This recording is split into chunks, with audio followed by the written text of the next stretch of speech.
reaches a year in duration. Russian forces have killed thousands of Ukrainians. 18 million Ukrainians have left their homes. Thousands have been forcibly deported to Russia.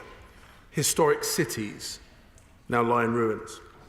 Russia has targeted hospitals, schools, and energy supplies. And because of Russia's blockade of Black Sea ports and its economic blackmail, some of the world's poorest people are now paying higher prices for food, for energy, and for the means of survival. In the areas liberated from Russian forces, the Ukrainians have uncovered mass graves, as well as evidence of rape and torture on an unimaginable scale. Putin is responsible for this. His invasion was unprovoked and it was illegal. He could stop it at once by withdrawing his forces from Ukrainian land. But he is making the lives of millions of people hell for the sake of his imperial delusions. He blundered into a war that he cannot and will not win. Ukrainians were always going to resist a hostile attack aimed at wiping out their country. Early last year in New York, I predicted that if Putin were foolish enough to invade Ukraine, that Ukrainians would defend their homeland ferociously, and I've been vindicated in that prediction. Today, they are more unified, more proud, more determined than ever. And as President Zelensky said when he addressed my honourable and right honourable friends and those across the House here in Westminster Hall on the 8th of February, freedom will win. We and the whole world remain united and resolute in our support for Ukrainian sovereignty and territorial integrity. And for the defence of the UN Charter, I will give way. How resolute are we? Are we going to give them aeroplanes? I can assure my honourable friend, and I will make reference to this later on in my remarks, that the determination of the Ukrainian people is unbounded. And I will talk about what further support we might give them if later on in my speech. The UK and Ukraine stand side by side in the face of this aggression. We have become the closest of friends and the most committed of partners. We are inspired by their heroism and the resilience of the Ukrainian people. We come together as never before. We share a common purpose. I will. I'm very grateful to the Secretary of State for giving way on that point. And I'm struck when I go out a year on about, in my constituency, the support from the British people, despite the adversity that they face with the cost of living pressures going up, that they still think this is the right thing to do. Does the Secretary of State agree with me? The British people in every corner of the United Kingdom have demonstrated a generosity of spirit which is admirable, which should make every single member of this House proud. Ukraine's heroic armed forces have already recaptured thousands of square miles from the Russians, driving them out of more than half of all the territory that they grabbed last year. But Putin shows no sign of withdrawing his forces. If we are to change his mind, Ukraine will need to take more land back. Today, the Russian army is on the defensive, morale is pitiful, casualties are immense, and their troops are running out of key weapons and ammunition. So this is exactly the right moment for Ukraine to seize the advantages. That is why we and our allies must step up our effort to ensure that Ukraine wins this war and secures a lasting peace. Justice must be served on those responsible for war crimes and atrocities in accordance with international law. Please. The Secretary has made an outstanding start in this debate. Last week, the Vice President of the United States said that the United States has formally determined that Russia has committed crimes against humanity. Has Her Majesty's government now come formally to the same conclusion? We, of course, are looking very closely at the evidence which is being compiled. And whilst we've not made a formal designation, I can assure him and other honourable and right honourable members from across this House that we will ensure those people who are accountable, so those people who are responsible for atrocities, whether they be in the field or right up to the desk of Vladimir Putin himself, will be held accountable. I thank the Foreign Secretary and thank the fact that the government has moved to freeze the assets of those Russians engaged in supporting the Putin regime. But the EU has already set out a plan of how they're going to move those frozen assets into a rebuilding program for Ukraine. And our good friend and allies, the Canadians, have also set out in legislation how they will be doing that. So what's causing the delay with respect to the UK? Why have we dithered while others have acted?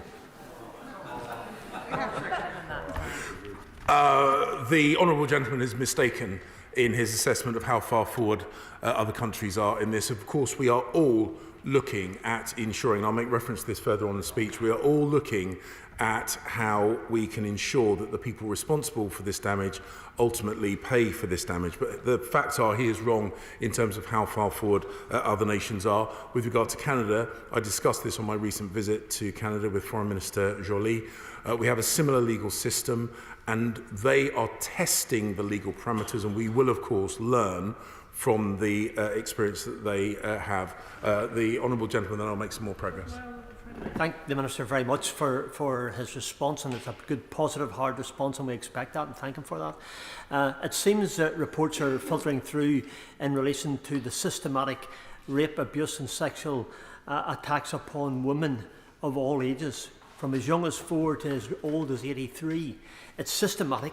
It's approved at the top of government within Russia and within the troops. When it comes to taking action and collating all the evidence to ensure that those who perpetrated these acts, these depraved and evil acts, are made accountable, I am sure the Minister will give us the assurance that this House needs, but I think we need it as a nation as well. Thank you. The honourable gentleman makes an incredibly important point, and again, I'll make reference to it later on in my remarks. But when I visited Kyiv and Irpin and spoke with the Ukrainians, and when I also spoke with the Ukrainians at our Preventing Sexual Violence conference here in London, the testimonies that I heard were genuinely heartbreaking, and I can assure him and the House that they will not go unpunished. Friend, give way. I thank my right honourable friend. We are seeing atrocities, as has been said by other members, in Ukraine. Terrible atrocities that really, in retrospect, when this whole awful situation that Ukraine are in, may be classified as a genocide.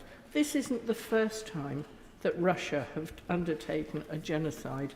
It happened with the Holodomor in 1932-33, but we, as a country, don't recognise it. I hope that when this is over, as soon as possible, we can look again and reclassify the Holodomor, which murdered millions of people, as this one is doing, and recognise it formally, as many other countries do.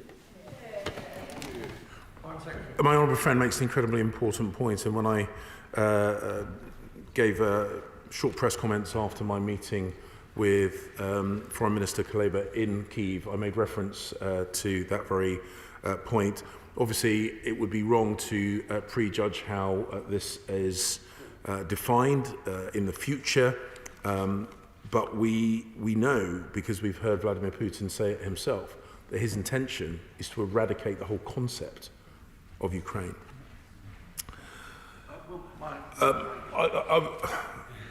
Let me make some more progress.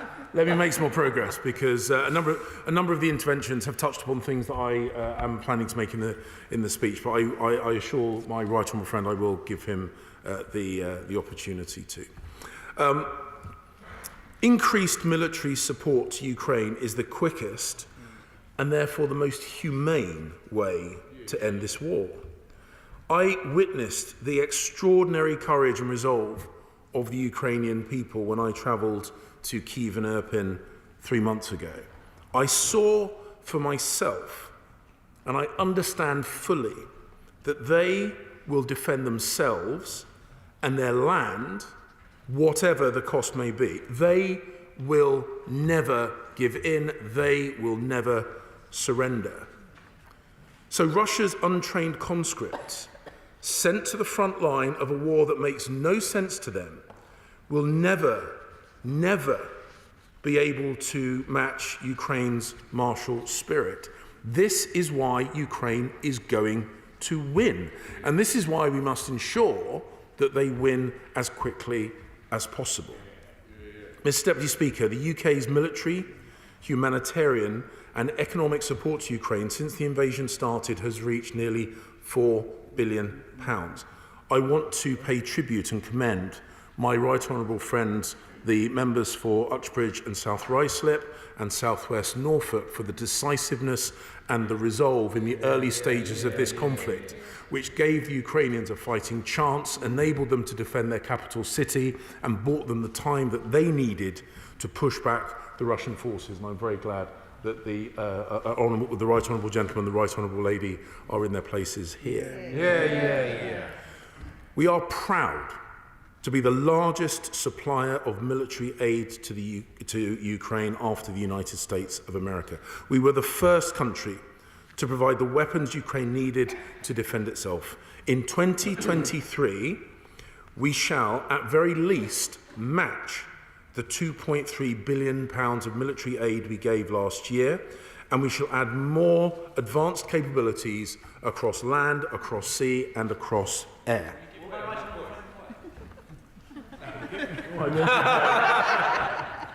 I'm most grateful to my right friend. He referred to the importance of holding Russia to account for its crimes. He will be aware of the actions already underway, both in the International Criminal Court and by the Ukrainian judicial system. But can he confirm that the government also now support the establishment of a special international tribunal to pursue Russia for the crime of aggression? The Right Honourable Gentleman makes a very, very important point.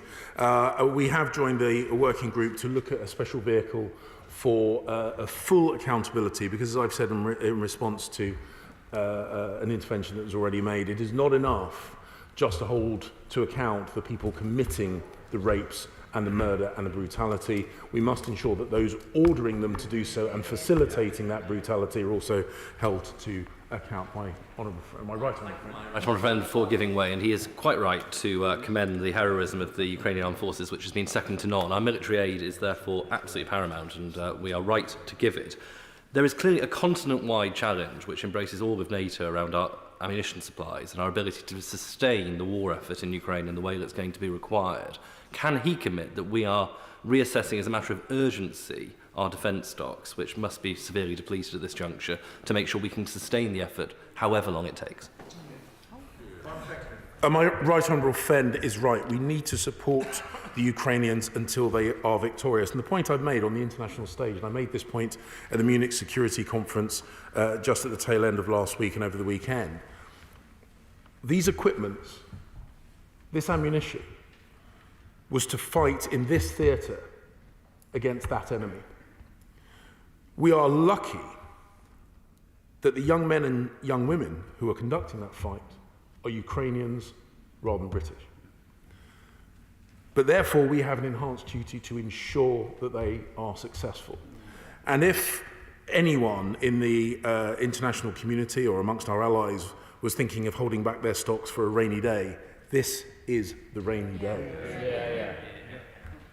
I'll keep on.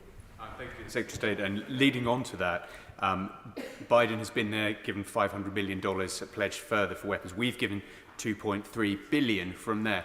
What message do we have for our European colleagues and those across the world to help support us to come forward and make sure Ukraine is successful? Well, I had this conversation with NATO allies and others, and this is about not just ensuring that Ukraine can defend its sovereignty and territory and people. This is, and I'll make this point later on in my remarks, this is about defending the UN Charter and the international order that has kept us safe since the end of the last war, and that all countries that believe in defending those principles should make every effort to assist Ukraine this time. I will make some further progress, Mr. Deputy Speaker. We will give the Ukrainian forces the upper hand on the battlefield so that they can reverse Russia's gains and limit Putin's ability to target civilian infrastructure. We must also develop their force structures and capability so that they can build a deterrence force for the future. Over the last 6 months, we have trained 10,000 Ukrainian troops to bring them up to battle readiness. And we will upskill a further 20,000 this year. And as my right honourable friend the Prime Minister announced last week, we will train Ukrainian fast jet pilots and Marines as part of a long-term investment in their military capabilities. When the Prime Minister, let me make some more progress. When the Prime Minister and President Zelensky met earlier this month, they underscored our joint determination to achieve a just and sustainable peace. And we shall work together in international organisations to achieve that and to defend the principles of the UN Charter. I am travelling to New York this week to speak on Ukraine in the UN Security Council. I will tell the truth about Putin's brutality and Ukraine's heroism, but we must also increase our efforts with partners to tackle the steady drip of poisonous Russian propaganda and lies. And we will work together to help Ukrainian grain reach world markets. The Black Sea Grain Initiative and grain from Ukraine boost food security for the world's most vulnerable people. I will, and then... Mr. Deputy Speaker, I thank my right honourable friend for allowing me to intervene. On the subject of training pilots, the aircraft that we have, the Lightning and the Typhoon, are totally incompatible with fighting in Ukraine. They require large sustainment and they operate from bases well away from actually in theatre. The aircraft that would be ideal, perhaps, is the Gripen aircraft, which the Swedes have. We don't have people trained to be able to train the trainers because we don't have aircraft on which to train them or simulators to do it. So I was slightly concerned when my right honourable friend says we're going to train pilots, because I wonder how we'll do it. As my honourable and gallant friend knows, I'm a good old-fashioned thick-steam gunner. So I understand ballistic artillery and very little else. But I'm assured by my right honourable friend, the Defence Secretary, in close coordination with our Ukrainian friends, that the training contribution that we are making is genuinely valuable and very much valued by them. Secretary of State for giving way. It's said that war is easy, it's peace that's hard, but that ignores the fact that war is never easy and that peace is a light that we must all attempt to pursue to avoid an escalation of hostilities. He'll be aware that of the crucial nature of the Black Sea grain deal and the impact that the devastation from the earthquake in Turkey and Syria will have on our ability to maintain that. Can you tell us what support has been offered to Turkey and what the UN is doing to secure the position of food supplies to the rest of the world? Mr. Deputy Speaker, he does make an important point. It's not directly linked to the subject of the debate, but I can reassure him that I've been in regular contact with the Turkish Foreign Minister with regard to our ongoing support to Turkey and northwest Syria in their attempts to deal with the terrible consequences of the earthquake. At the time I made a statement, I committed to keep the House informed. I'll make sure I do that. I think I'm looking at the number of people in the chamber. I'm going to try and make a bit more progress before I do so. In addition to our 2.3 billion of military support, we are providing more than 1.6 billion in non-military assistance. Some 1.35 billion in lending guarantees through the World Bank and the EBRD, 100 million in direct budgetary assistance and £220 million of humanitarian support. I'm going to make some more progress, because I can see there are a number of people in the chamber, and I have no doubt they'll want to speak. Let me make progress, otherwise I'll get another missive from. I'm very grateful to my honourable friend. Talking about gunnery, Mr. Deputy Speaker, the Ukrainians are managing to maintain barrages of between 5,000 and 6,000 shells and rockets per day. And they're getting probably 20,000 in from the Russians. That is equivalent to a small NATO country's procurement before the annual procurement before the war started. So is he confident that we have the industrial capacity, us and the Americans, not only to maintain the level of support and increase it to the Ukrainians, but without diminishing our own stocks, which are getting dangerously low? The simple truth is that we have to make sure that we provide the Ukrainians with the ammunition they need to get the job done. Our industrial base will have to step up a gear, I have no doubt, but we should be confident that as NATO allies, including, of course, the industrial might of the United States of America, will considerably outmatch the capability of the Russian Federation to produce ammunition. I will make progress. I give House notice I intend to make progress now. Our vital humanitarian assistance delivered through the United Nations, Red Cross and NGOs is saving lives and helping to protect the most vulnerable in Ukraine and those forced to flee from Russian attacks. Ongoing attacks on civilian infrastructure underscores Putin's increasing desperation, and we have provided £22 million in direct support to Ukraine's energy sector. This includes £7 million for over 850 generators to ensure vital facilities like hospitals have power. I'm going to make progress. And £5 million for safety and security equipment for the civil nuclear sector. We're working closely with international partners to reduce their energy dependence on Russia. The UK phased out Russian coal from August of last year and banned imports of Russian liquefied natural gas from the start of this year. And alongside the G7 and Australia, in December, we set a price cap on seaborne Russian crude oil to restrict Putin's primary source of revenue for his illegal war. Despite elevated oil prices, Russia's finance ministry has reported a $47 billion deficit in 2022 because of the decisive action that we have taken. And we will continue to work with partners to cut off Russia's hydrocarbon revenues and accelerate the global transition to clean, reliable sources of power. And we've also imposed our largest and most severe package of sanctions ever against Russia. With our allies, we have frozen over £275 billion worth of Russian assets, in addition to the 1,200 individuals already sanctioned. We will introduce new measures against those in Russia and outside it who are supporting or profiteering from this war. And we will crack down ruthlessly on those who seek to evade sanctions. Abuses and violations of human rights have been committed by Russian forces on a systematic scale.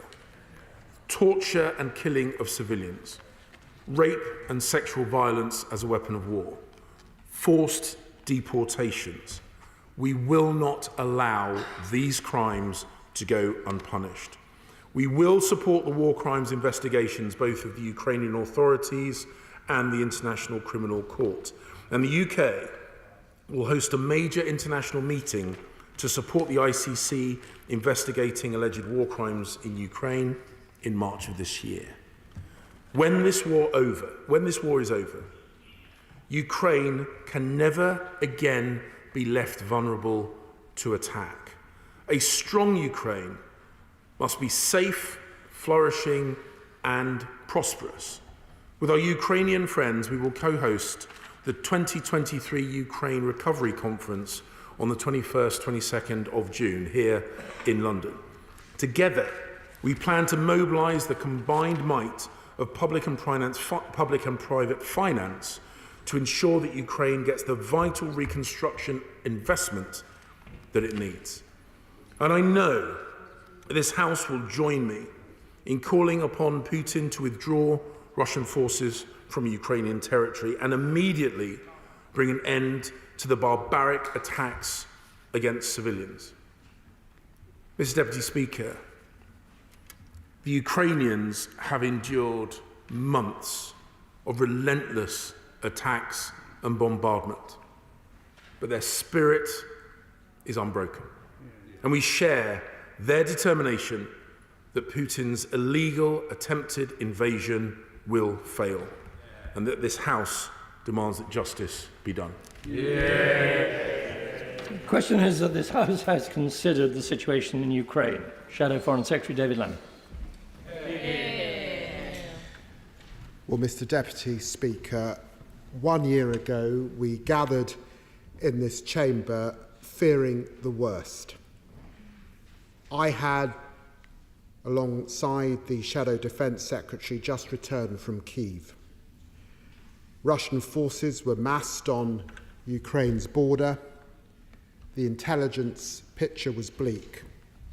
The spectre of tanks rolling across the borders of 21st century Europe seemed both inconceivable and yet imminent. On the 24th of February 2022, that was a dark day for Europe. That morning, President Putin launched the largest conflict on our continent since the Second World War, an illegal, unprovoked, and unjustifiable war of choice that has left tens of thousands dead, millions displaced from their homes, billions worth of damage inflicted on Ukraine's infrastructure, families torn apart, landmines strewn across where there were once golden fields, and a dark trail of atrocities pockmarking the Ukrainian countryside. Putin believed this would be a short war. He thought it would be an easy war. He thought Ukraine would fold without a fight. Perhaps in his warped worldview, because he thought these Russian invaders would be welcomed as liberators. He thought the West was weak and divided. And Mr. Deputy Speaker, he was wrong on every count. Instead, Putin's folly has been met with unity and strength. Ukrainians have paid a bitter price for this war, but they have defended their land with courage, ingenuity, and that relentless commitment that comes from a righteous cause. Russia stands isolated and condemned on the international stage, its economy hamstrung by severe sanctions. NATO, rather than weakened, has been strengthened and invigorated, with new members posed to join. The transatlantic alliance has stayed united, and this House too has stood united. That was the message that President Zelensky received when he visited Westminster. It was a message that Keir Starmer took to Kyiv personally last week. Britain stands united behind Ukraine. And in that spirit, I want to pay tribute to the Foreign Secretary and to the Defence Secretary and to our two former Prime Ministers, who deserve credit for the roles that they have played. On Britain's military help to Ukraine and on reinforcing NATO allies, the government has had and will continue to have Labour's fullest support. Thank the honourable member for giving way. It's a pertinent debate to have because the Leader of Opposition wasn't the only Member of Parliament who was in Ukraine last week. Myself was there. I took 112 generators to the people of Ukraine along with 6 other constituents. We have worked tirelessly since December to raise nearly £40,000 to take aid there. There was a bomb the night that we were in Lviv. Luckily, we were all safe, and on our return journey, we took a little girl, her mother, and their pet back to the United Kingdom to a host family in Guildford because they had their home destroyed. What I'd say to the honourable member, this government has done an awful lot of work to help the people of Ukraine, but will he also pay a tribute to everyday men and women throughout the entire United Kingdom, including my constituents, who have literally given up their day jobs to raise money and take humanitarian aid to the people of Ukraine, who they stand shoulder to shoulder. And I can say now, the people we met, the aid agency, absolutely the resolve and the bravery of those people I met is unshakable. Well, the honourable gentleman is absolutely right. In sometimes fractious times in our country, the spirit of the British people, their generosity, has known no bounds.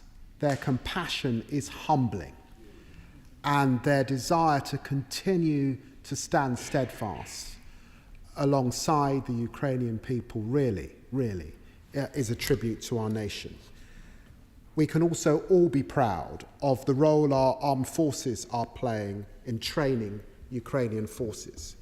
We can be proud of the contribution of our diplomats and our brilliant ambassador, Melinda Simmons, on the ground in Kyiv. And we can be proud of the way British families, as has been said, have opened their homes to Ukrainians fleeing war and supported their cause from home. Mr. Deputy Speaker, Putin's war in Ukraine marks the end of the post-Cold War era, and we need a new mindset for these challenging times. The last year has illustrated some pretty hard lessons. First, it's laid bare how naive and complacent we've been in terms of Russian malign intent in this country and others. The invasion exposed a decade of chronic inaction against dirty money from Russia and other authoritarian states that saw Kremlin-linked oligarchs and kleptocrats use London as both the hiding place and service industry for their ill-gotten gains. It should never have taken the invasion of Ukraine to act, and while some progress has been made, the job is far from done. Labour will continue to hold the government to account until Britain is no longer a soft touch for illicit finance. Second, as the Defence Secretary himself conceded, for a decade we have hollowed out and underfunded our armed forces. Many in Europe believe the era of wars between states was over. We reshaped our security, defence, intelligence and diplomacy to tackle different threats, allowing core capabilities to dwindle. Even when Putin broke international law and invaded his neighbours, our responses were weak. That must change, beginning with the immediate need for stockpiles, strategies to sustain support for Ukraine and rearm Britain. Third, Mr. Deputy Speaker, we must never... Of course I'll give way. Very grateful as somebody not alone who has called on both front benches for a very long time to commit to 3% of GDP to be spent on defence, a figure that we were still spending in the mid-1990s after the end of the Cold War. I'm very used to hearing people, when they're not in a position, saying we need to spend more. Can we have an assurance that if he ever were in a position of power, we would reach 3% of GDP as a minimum on defence?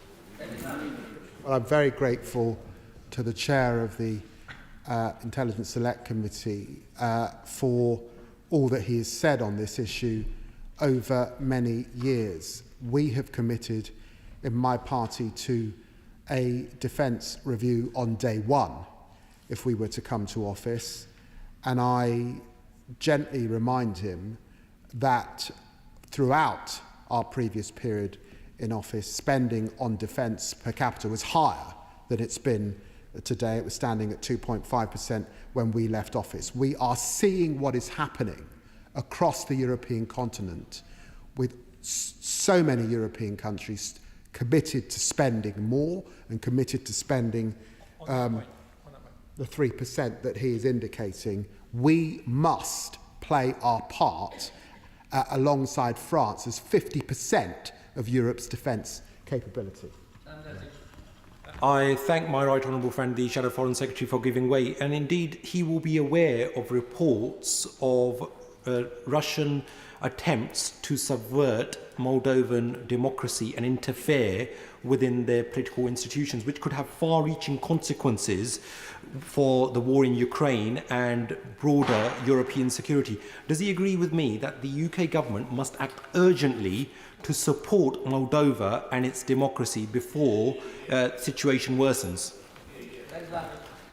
Well, my honourable friend is absolutely right to raise the issue of Moldova and its vulnerability at this time, and I fully suspect other members to return to this issue across the course of this debate. They are feeling very worried on this year later since the war began, and we must stand with them as well. And my honourable friend's right also to refer to the cyber terrorism that has become a benchmark of Putin's aggression alongside it. Third, Mr. Deputy Speaker, we must never again allow ourselves to become dependent on autocrats and their fossil fuels for our energy. Decarbonisation is now a vital national security imperative. The faster we can transition to clean power, the quicker we can undermine Putin's war effort. Every solar power panel is a shield to Putin's aggression. Every wind farm, a defence against dependency. And in developing our homegrown energy systems, we can build the green jobs and the transformational industry of the future. Fourth, Mr. Deputy Speaker, it's a reminder of the essential relationship with our European allies. We have shared interests, shared geography, and common values with our neighbours in Europe. NATO will always be the anchor of our defence and the cornerstone of European security. But it's more important than ever that we have strong diplomatic partnerships with our European allies and that we have a close cooperative relationship with the EU itself. This is too serious a time to be starting unnecessary fights or engaging in petty diplomatic squabbles. Mr. Deputy Speaker, as we approach the one-year anniversary of this war, it's obvious that we're entering a new and dangerous phase. Last week, NATO and Western intelligence agencies warned that Putin had started amassing fighter jets and helicopters near the Ukrainian border, a sign that as we enter spring, Putin is adopting a new approach to the war, which could see greater use of Russian air power to support its faltering land offensive. But in recent days, both Ukrainian and NATO officials have warned of ammunition shortages, dwindling domestic stockpiles, and supply chains under increased pressure. If Ukraine is going to prevail over what Putin will throw at it, the UK and our allies should set aside individual announcements and instead lay out a long-term strategy to provide the support that Ukraine needs, whether it be ammunition, additional air defence capabilities, or NATO standard weaponry. We need to ensure that Ukraine has our total support to tackle the Russian threat from air and land. And alongside this military assistance, we need a new diplomatic drive to sustain and broaden the diplomatic coalition against this war. Russia's invasion was an attack not just on Ukraine, but on the international order itself. It's perhaps the most egregious violation of the UN Charter since it was written. A sovereign UN member invaded by a permanent member of the Security Council. We need to work with Ukraine and partners around the world to make clear the truth of this war and counter Putin's propaganda. To make clear it is Russia that has chosen this war, that Russia is the aggressor, and that it's Russia who is willing to use global hunger as a bargaining chip, that it's Russia that's trying to change international borders through force, and that we will be less secure if that aggression is allowed to succeed. But, Mr. Deputy Speaker, our support for Ukraine must entail action at home as well as abroad. At home here in the UK, we must complete the job and get our own house in order. That means tackling Putin's kleptocracy. It means closing the loopholes that continue to exist in our sanctions regime. It means properly enforcing our own laws around illicit finance. And Mr. Deputy Speaker, we will go still further. Russian rockets and Iranian drones have destroyed Ukraine's hospitals, energy plants and homes, whole villages and towns and cities to dust, reduced to rubble and ruin. By some estimates, the damage to infrastructure is more than 100 billion.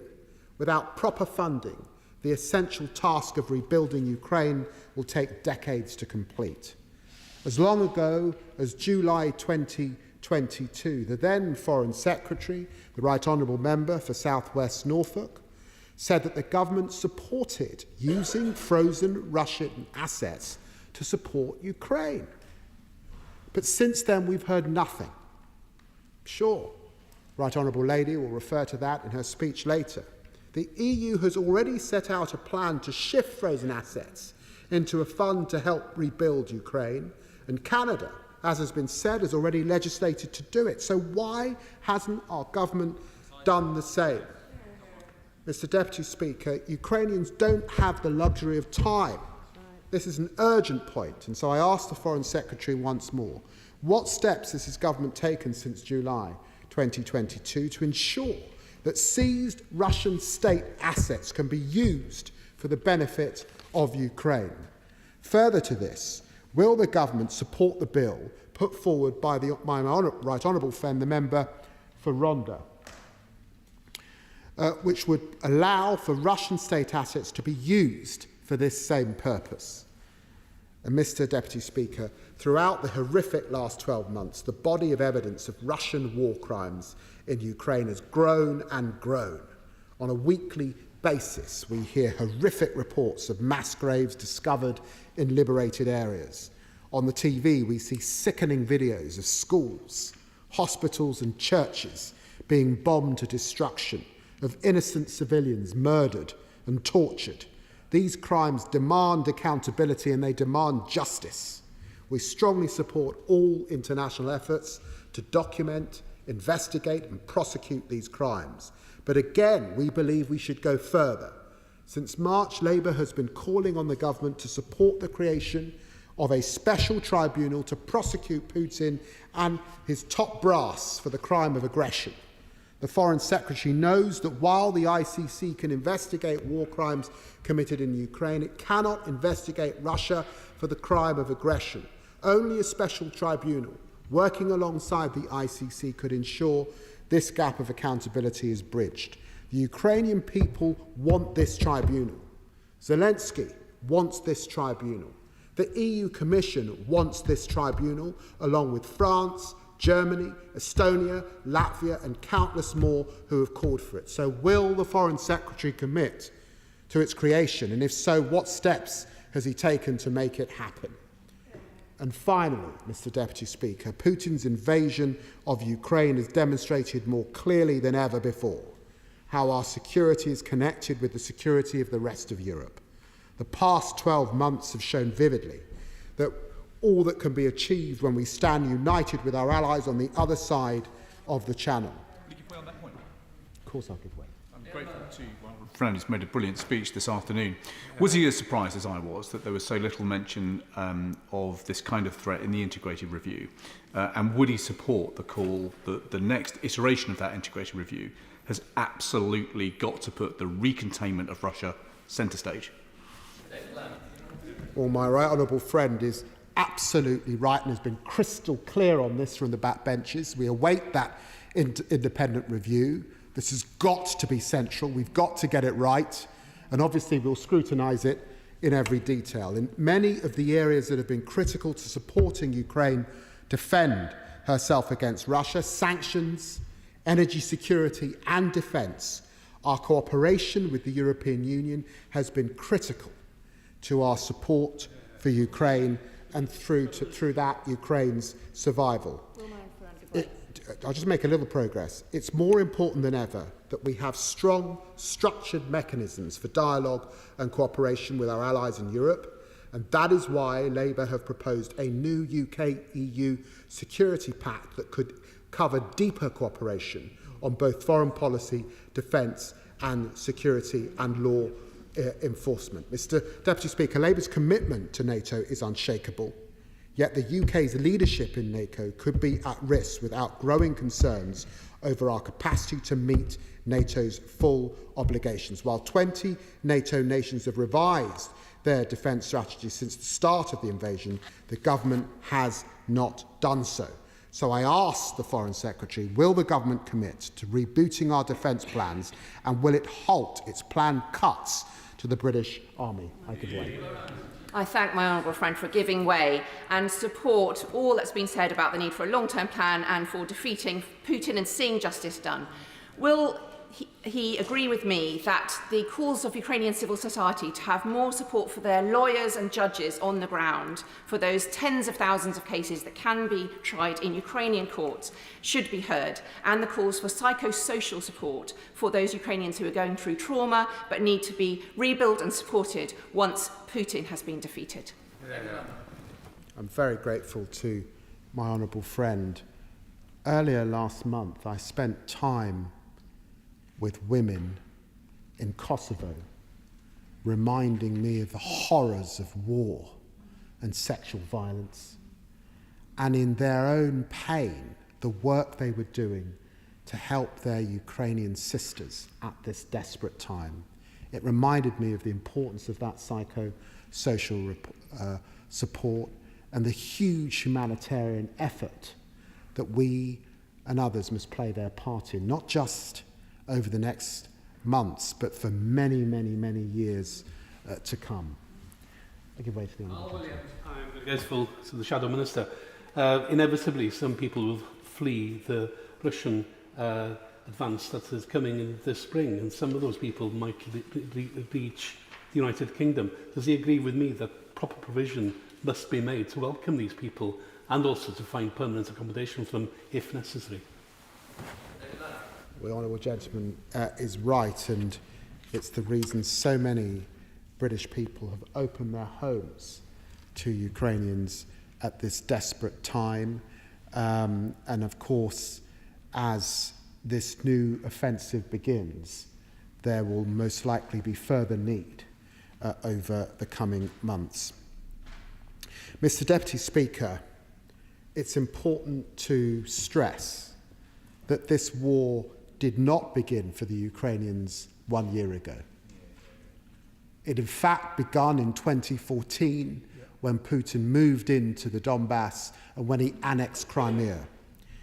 But 1 year ago we hoped for the best, yet we faced what we seemed to be unsurmountable odds. We feared the worst, but Ukraine stands defiant. The price Ukrainians have paid for their continued freedom is immense. Tens of thousands of lost, cities destroyed, families shattered, while Ukraine stands tall, Putin stands condemned and isolated. While Ukraine has won the admiration and respect of the world, Putin's ego has made Russia a pariah. While Putin expected the West to fracture and divide, his actions have drawn us together. But, Mr. Deputy Speaker, we cannot become complacent. In the coming weeks and months, Ukraine will yet again face new challenges and hardships designed by Putin to test her resolve and the resolve of us all. It is our duty to the people of Ukraine to do all we can to ensure the country overcomes these challenges in the same way it has all the others. Ukraine must and will prevail. Boris Johnson. Thank you, Mr. Deputy Speaker, and I want to pay tribute both to the Foreign Secretary and to the Shadow Foreign Secretary, I think, for the quality of their speeches that we've heard this afternoon. In the years since Vladimir Putin launched his vicious, unnecessary war in Ukraine, he has failed in almost all his objectives. He's failed to take Kiev, he's been sent scuttling from the Kharkiv region, he's been forced to evacuate Kherson, he has cost the lives of at least 60,000 Russian troops and with probably over 100,000 injured. In the areas he is occupied in Ukraine, he's created a new Flanders fields of mud and trenches and blasted trees where months of high-intensity shelling and bloodshed produce gains that can be measured in yards. He's been forced to such desperate expedients as sending prisoners to the front or terrified members of ethnic minorities recruited from remote provinces. And as my right honourable friend, the Foreign Secretary, pointed out in his powerful speech, he is running pitifully low on the technically advanced weaponry that he increasingly needs. The seemingly irresistible force of the Russian military is breaking, Mr. Deputy Speaker, on the immovable object of Ukrainian resistance. And we in this House remain lost in our admiration for the Ukrainians, for their heroism, and for the continued inspiration that they are given by President Volodymyr Zelensky. And yet it remains all too possible that Putin can still achieve something that he can call a victory. All that he needs to do is to hang on to some piece of land that he has conquered, and the signal will go around the world that aggression can pay and that borders can be changed by force. All he needs to do to claim some kind of victory is to continue the cynical policy he's followed since the first invasion of 2014, which the Shadow Foreign Secretary rightly dwelt on, to use his foothold in Ukraine to destabilise the whole country. Unless he's purged from Ukrainian territory, he will twist his knife in the wound. He will bide his time, he will wait until he can attack again, he will continue to menace the lives of the Georgians, of the Moldovans, as the Honourable Member rightly pointed out, the Balts, and everyone living on the periphery of the old Soviet Empire. Unless he is finally defeated in Ukraine, Putin's revanchist ambitions will be unchecked. And that is why it is so crucial that we now accelerate our support for Ukraine and give them the tools to finish the job. We can all be proud of what the governments, successive governments, have done to help the Ukrainians. And their armed forces continue to fight like lions, and it is they who deserve the credit. But be in no doubt, Western equipment has been invaluable. And the story of the last 12 months is that sooner or later, having exhausted all the other options, we give them what they need, from anti-tank missiles to HIMARS to tanks. And so if that is the choice, sooner or later, then for heaven's sake, let's give these weapons sooner. It's absurd for Western supporters to keep asking the Ukrainians, as they were pressed at the Munich Security Conference, how long is this going to take? The answer to that question is to a large extent determined by us. It is a fine thing that we finally promised tanks, but there is no conceivable ground for delay in getting them to Ukraine. We need those machines, Abrahams, Challengers, Leopards, to make a real difference in real time in the next few weeks, not next year. It's admirable that we're proposing to train Ukrainian fighters to fly NATO fast jets. I hear the caution of my honourable friend. But it's curious that we're doing this before we've even taken the decision in principle to give them the planes. Let's cut to the chase and give them the planes too. And if the House was in any doubt about the urgency of increasing our supply of equipment to the Ukrainians, it is becoming ever clearer that China is preparing to arm the Russians. The Ukrainians have shown what they can do. They have the élan and the courage to sweep Putin from their lands, and they have the inestimable psychological advantage that they are fighting for hearth and home. With the right kit, including more long-range artillery, they can punch through the land bridge, cut off Crimea, and deal a knockout blow to Putin's plans. And they should not stop there. It is time for us all to end our obfuscation about what we think of as a Ukrainian victory and what we think of as Ukraine.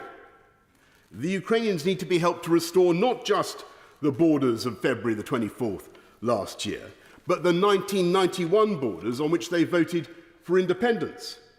It was the West's collective weakness in 2014, the effective acquiescence in Putin's aggression, which helped to convince him that he could launch an attack last year. And whatever the good intentions of the Normandy format, we cannot say that that process, that format, was a success, nor, frankly, can we say that the UK was right to absent ourselves from that format and from those discussions. And we must not make that mistake again. After a year of slaughter, we need to be doing more collectively to show the people of Russia what they are losing by Putin's misrule. We should be tightening the sanctions on oil and gas wherever we can. And what I hear the arguments that members are making about the need to use frozen assets, whatever the complexities, I think the House deserves to hear those arguments properly thrashed out. We should be making it clear to Putin's entire war machine, as well as the regime in the Kremlin, that they will be held to account for their crimes, the torture, rape and indiscriminate killing that they have sponsored. We must show them the mills of justice grind slowly, but they grind small. We should designate Russia as a state sponsor of terrorism, placing that country where it now rightly belongs in the list that includes Cuba, North Korea and Syria. And by the way, we should designate the infamous and bloodthirsty Wagner group as a foreign terrorist organisation. It is a badge that is now richly deserved and long overdue. But above all, I'm just winding up, Mr. Speaker, but above all, we must give the Ukrainians what they need to win this war this year. By ensuring that Ukraine wins and that Putin fails, we are making the best and the most financially efficient investment in the long-term security, not just of the Euro-Atlantic area, but of the whole world. We all know that we in this country made a promise to Ukraine under the 1994 Budapest Memorandum when the Ukrainians gave up their vast nuclear arsenal. We said we would come to their aid in the event of an attack. Now is the time, finally, to do what we can to honour that promise. The Ukrainians are not just fighting for their freedom, but for the cause of freedom around the world. We should give them what they need, not next month, not next year, but now. Dave Dugan. Thank you, Mr. Deputy Speaker. I want to start by echoing much of what's been said. It's very rare for us to be in this place in accord with one another, and Ukraine would that it wasn't the case, that we didn't have to talk about it at all, but it is, and we are in full accord. I want to touch on some international comparators, if I can. Estonia propose an EU-wide ammunition purchase programme for supplying Ukraine. And I wonder, I mean, it doesn't have to be the EU, Mr. Deputy Speaker, but being pan-European is probably a more helpful term in this legislature, or pan-NATO, something that will increase the coordination and depth of the ongoing ammunition delivery programme. I don't want to say that in any way to undermine that which has been achieved going forward, but it's quite clear that Russia is looking to prosecute a war of attrition going on for a very long time, and it would be helpful to demonstrate to the Kremlin that the West will meet that with renewed resurgence in its supplies to Ukraine. Of course, doing that depletes the United Kingdom's defence supplies, and the supply chain has been caught short. Not their fault, Mr. Deputy Speaker, but that of a slightly less than strategic defence procurement plan, dating back many defence procurement ministers, I hasten to add.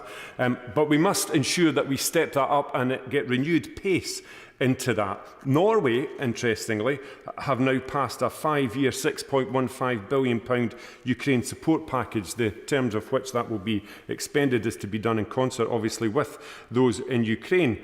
And I wonder whether the UK should seek to emulate that with ring-fenced dedicated funds over the next 5 years to send again a strong message. I'm not saying this to the Foreign Secretary to somehow say that the UK hasn't chipped in. Of course it has. Many billions of pounds and no small measure of moral support as well. But I think these measures would help to show Putin that we're not going away and we're not shrinking from the challenge, however he wishes to present it going forward. Canada, as has been touched on by other members, has changed the law to allow the seizure of Russian funds and has started the process of seizing a first batch of frozen funds to send to Ukraine. The UK should follow suit in no short order. And I do wonder what progress the Foreign, Commonwealth and Development Office has made with our friends in India to demonstrate to them that it is not acceptable to ride two horses in this way, that Russia's criminality cannot just be dealt with by turning a blind eye or holding your nose on the altar of cheap oil prices. You're either in the rules-based international system or you're not. And I wonder if that information has been conveyed in their most robust terms by the United Kingdom to India. China is a concern, Mr Deputy Speaker. We need in the West to develop a narrative that goes beyond cultural differences, that is not open to interpretation, and that lays it out extremely clearly to Beijing that if they ever were to make the miscalculation to supply Russia with arms and munitions and other supplies that would help them prolong this egregious invasion of Ukraine, then they would be met with very significant consequences from the West. And I'd be very interested to know what the United Kingdom government is doing in that respect. Russia, of course, itself, I'll get on to air power in a minute, Mr Deputy Speaker, but the threat of escalation is a material one, and it's one that we should pay close concentration towards. But we have, over the last 12 months, perhaps understandably, mithered over the definition of whether something is lethal or defensive, whether it's tactical or strategic, and now we've moved that on to air power. Ukraine has received an extraordinarily large amount of financial support and military assistance, but there is a pattern perhaps relieving into view whereby Ukraine gets the weapons it was asking for previously as it's asking for the next set of weapons. And I wonder whether we should redouble our focus on what, whether or which we can do to support Ukraine with air power. In terms of logistics, as I've mentioned, the West is running out, certainly the United Kingdom is running out of surplus or even stores in ready use. And further equipment purchases will need to be done. But I don't have confidence, Mr Deputy Speaker, that the supply chain or the defence procurement apparatus as it exists currently in the United Kingdom is up to that job. And I would welcome any reassurance that the Secretary of State can give me in that regard. We should, in the United Kingdom, commit to a multi-year spending package, ring-fenced money to support Ukraine. Again, that would provide the most clearest message possible. I am pleased up to a certain extent that the United Kingdom is training combat air pilots for Ukraine. But I am left wondering to what end? And I am also wondering what is happening to the combat air pilots in training with the Royal Air Force. Some of whom, I'm not making this up, Mr Deputy Speaker, some of whom are having to wait 8 or even 9 years to become qualified. So what is the knock-on effect of training Ukraine's combat air pilots? That's not to say that it's not the right thing to do, but every action has an equal but opposite reaction, and we should see the whole picture before we celebrate, perhaps prematurely. I will indeed. The fast jet training programme that he's referring to, which is known as MFTS, is broken, and everyone involved in aviation knows it.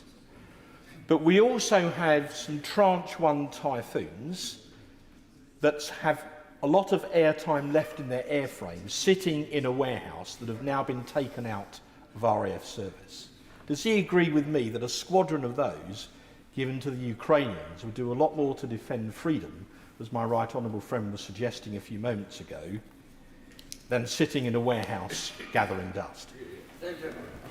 Well, the right honourable gentleman makes a valuable point, and he does ask a direct question whether I agree with him, and I'm afraid I don't, because it's my understanding that Tranche 1 Typhoons they may have hours left, but they are, by the time you apply the penalty factors for what they did when they were flying, you won't find very many hours left. And they're also, although they look like a Typhoon, they're very old in terms of their combat air systems, and I think maybe they're not exactly what Ukraine is looking for. But it's nevertheless a valid point, which leads me directly on to my next point, which is there is not a single Typhoon in the United Kingdom available for use by Ukraine, which makes me wonder what we're training them on, unless we're training them on NATO combat aerials and NATO combat air standard protocol. That's all we can do, because they won't be getting Typhoons, you mark my words. And actually, they don't want Typhoons, because people talk about we need to get pilots for Ukraine. Pilots is just the tip of the arrowhead. You need all the maintenance crews, the avionics specialists, the refuelers, the armourers. The logistic tail for a 4th generation combat aircraft is enormously long, and none are quite as long as a Typhoon's. So what they actually need is something more akin to Gripen or F-16s. And the United Kingdom doesn't have any of these. But that means that the United Kingdom is just part of the puzzle to work with allies in NATO in Europe. And Gripen in particular is ideally suited to the types of facilities that Ukraine will be able to operate from. So in conclusion, Mr Deputy Speaker, the Secretary of State said that Ukraine must take land back, I think was what he said. And I wonder how he intends for Ukraine to do that without exercising air superiority. And there will be, as I think most members in this House agree, there will be a spring offensive, Mr Deputy Speaker. We need to make sure that that offensive belongs to Ukraine. Just to remind all members that if you are taking part in the debate, not an intervention but a speech, then you will be expected to be here for the wind-ups. Thank you very much. Liz Truss. Mr Deputy Speaker, 1 year ago on Friday, I got a phone call at 3:30 in the morning from my private secretary at the Foreign Office telling me that Vladimir Putin had begun a whole-scale invasion into Ukraine. Both airstrikes and a land invasion targeting cities across the country, including Kyiv. This was devastating news. But as well as being devastating, it was not unexpected. We'd been seeing for months the way that troops were being amassed on the border of Ukraine. And we had very good intelligence showing us exactly what Putin's plans had been. We tried for months to forestall that invasion. At the Liverpool G7 summit back in 2021, we worked with our allies to come up with a package of severe sanctions, and we warned Russia that these would be put in place in the event of an invasion. For the first time in our history, we unveiled intelligence about what the Russians were planning. They were planning to install a puppet regime in Kyiv. They were planning to install false flag operations with a view to trying to convince the world that it wasn't their fault that they invaded Ukraine, that they had been provoked. And our intelligence prevented the world believing that. And from the year of 2015, we had started training Ukrainian troops, but also we were the first European country to supply weapons to Ukraine. We'd also called out Russia internationally. I personally visited Moscow, as did many of my counterparts, to give the message directly to Sergei Lavrov and others in the Russian administration of the severe consequences of their actions. But nevertheless, Putin went ahead. Despite the warnings, despite what he knew would happen, he went ahead. Because fundamentally, he didn't believe the Ukrainians would fight, and he didn't believe that the free world would have the resolve to stand up to him. Now, he was proved wrong in both cases, and from day one, we saw sheer bravery on the part of Ukrainians defending their country. And we saw an administration in Kyiv who many people had expected to leave their posts. They'd expected Zelensky and his cabinet to flee the country. They didn't. They stayed there. And I remember being on a video conference that evening with the Defence Secretary and with our counterparts who weren't in Poland, they weren't in the United States, they were in Kyiv. And they were defending their country and asking us for our help with what we could do. And we did do all that we could. We, together with our allies, not just in the G7, but around the world, everywhere from Australia to Singapore to Switzerland, we put on the toughest sanctions. And we pushed back the Russian economy by decades. We also supplied weapons to Ukraine, and many around this chamber have commented that maybe we should have supplied weapons earlier, but I can tell you from working inside the government that we did all we could as quickly as we could to persuade allies, and we have built up now an alliance of countries supplying those weapons, and I can't wait to see the tanks, and I can't wait to see the fighter jets in Ukraine to help those brave Ukrainians. We also coordinated with our allies an international response. And at the United Nations, 141 countries stood up against Russian invasion and what Russia had done. And that too was unprecedented. But let's all be honest. We should have done more earlier. The reason that Putin took the action he took is because he didn't believe we would follow through. And we didn't take him at his word. As far back in 2007, at the Munich Security Conference, Putin made it very clear what his intentions were. He has talked on many occasions about creating a greater Russia. He took action, as we know, on Crimea, on the Donbass, but we didn't do enough. We let it pass. We collectively turned far too much of a blind eye. We also, I'm afraid to say, and this is not just the United Kingdom, this is Europe, this is the free world, we imported Russian gas and oil. We saw money flow in from Russia. Money that was later to be used to buy the weapons that would be used against the Ukrainian people. And we also failed to take action on defending Ukraine. Now, my colleague, the member for Uxbridge, commented on, sorry, the Right Honourable, of course, Right Honourable Member for Uxbridge, sorry about that, I do apologise. I should, let's be honest, I should have more respect after everything. But as my Right Honourable friend commented earlier, we signed the 1994 Budapest Memorandum, which guaranteed the security of Ukraine. So we should have provided more weapons to Ukraine, and I believe we should have allowed Ukraine to join NATO. Can we imagine this situation if Ukraine had been a NATO member under Article 5 protection? This would simply not have happened. I will give way. Thank you, Mr. Speaker. The 1994 Budapest Accords also was signed by Russia. It was. That guaranteed the sovereignty of Ukraine. Absolutely right. So Russia is to blame as well. Absolutely right. Well, And America. I completely agree with my honourable friend that Russia is, of course, to blame.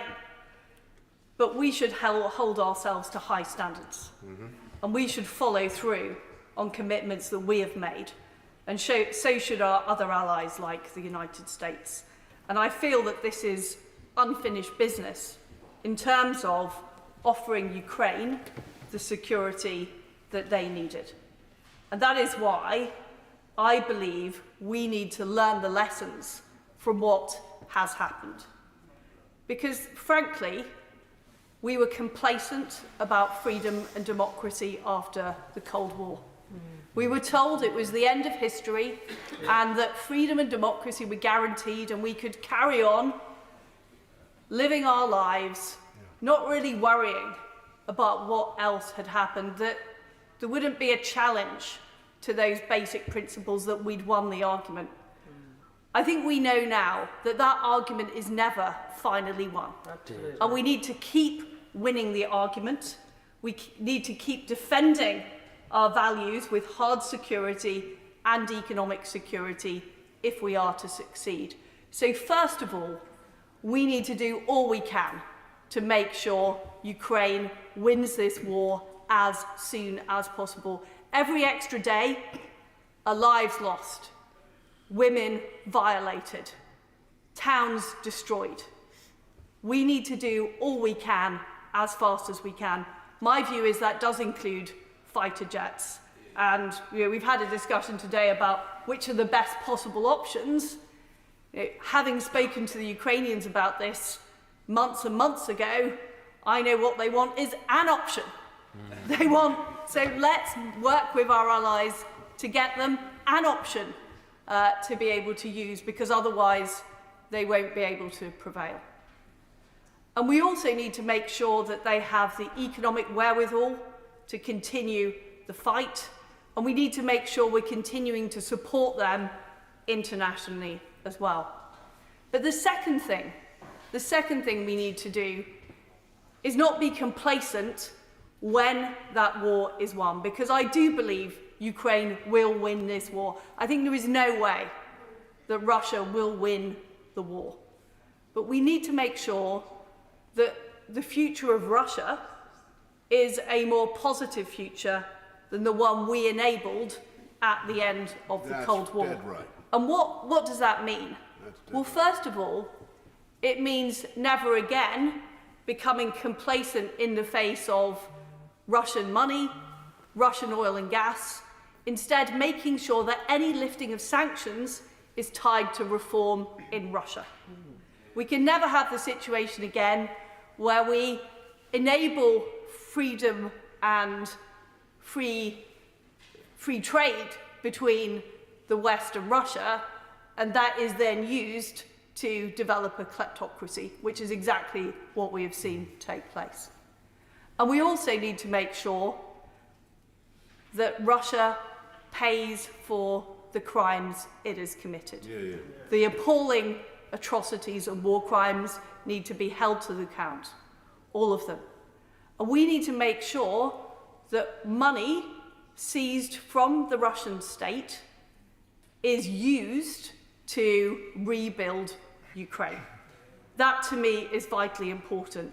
Of course, we in well-off countries like Britain should contribute.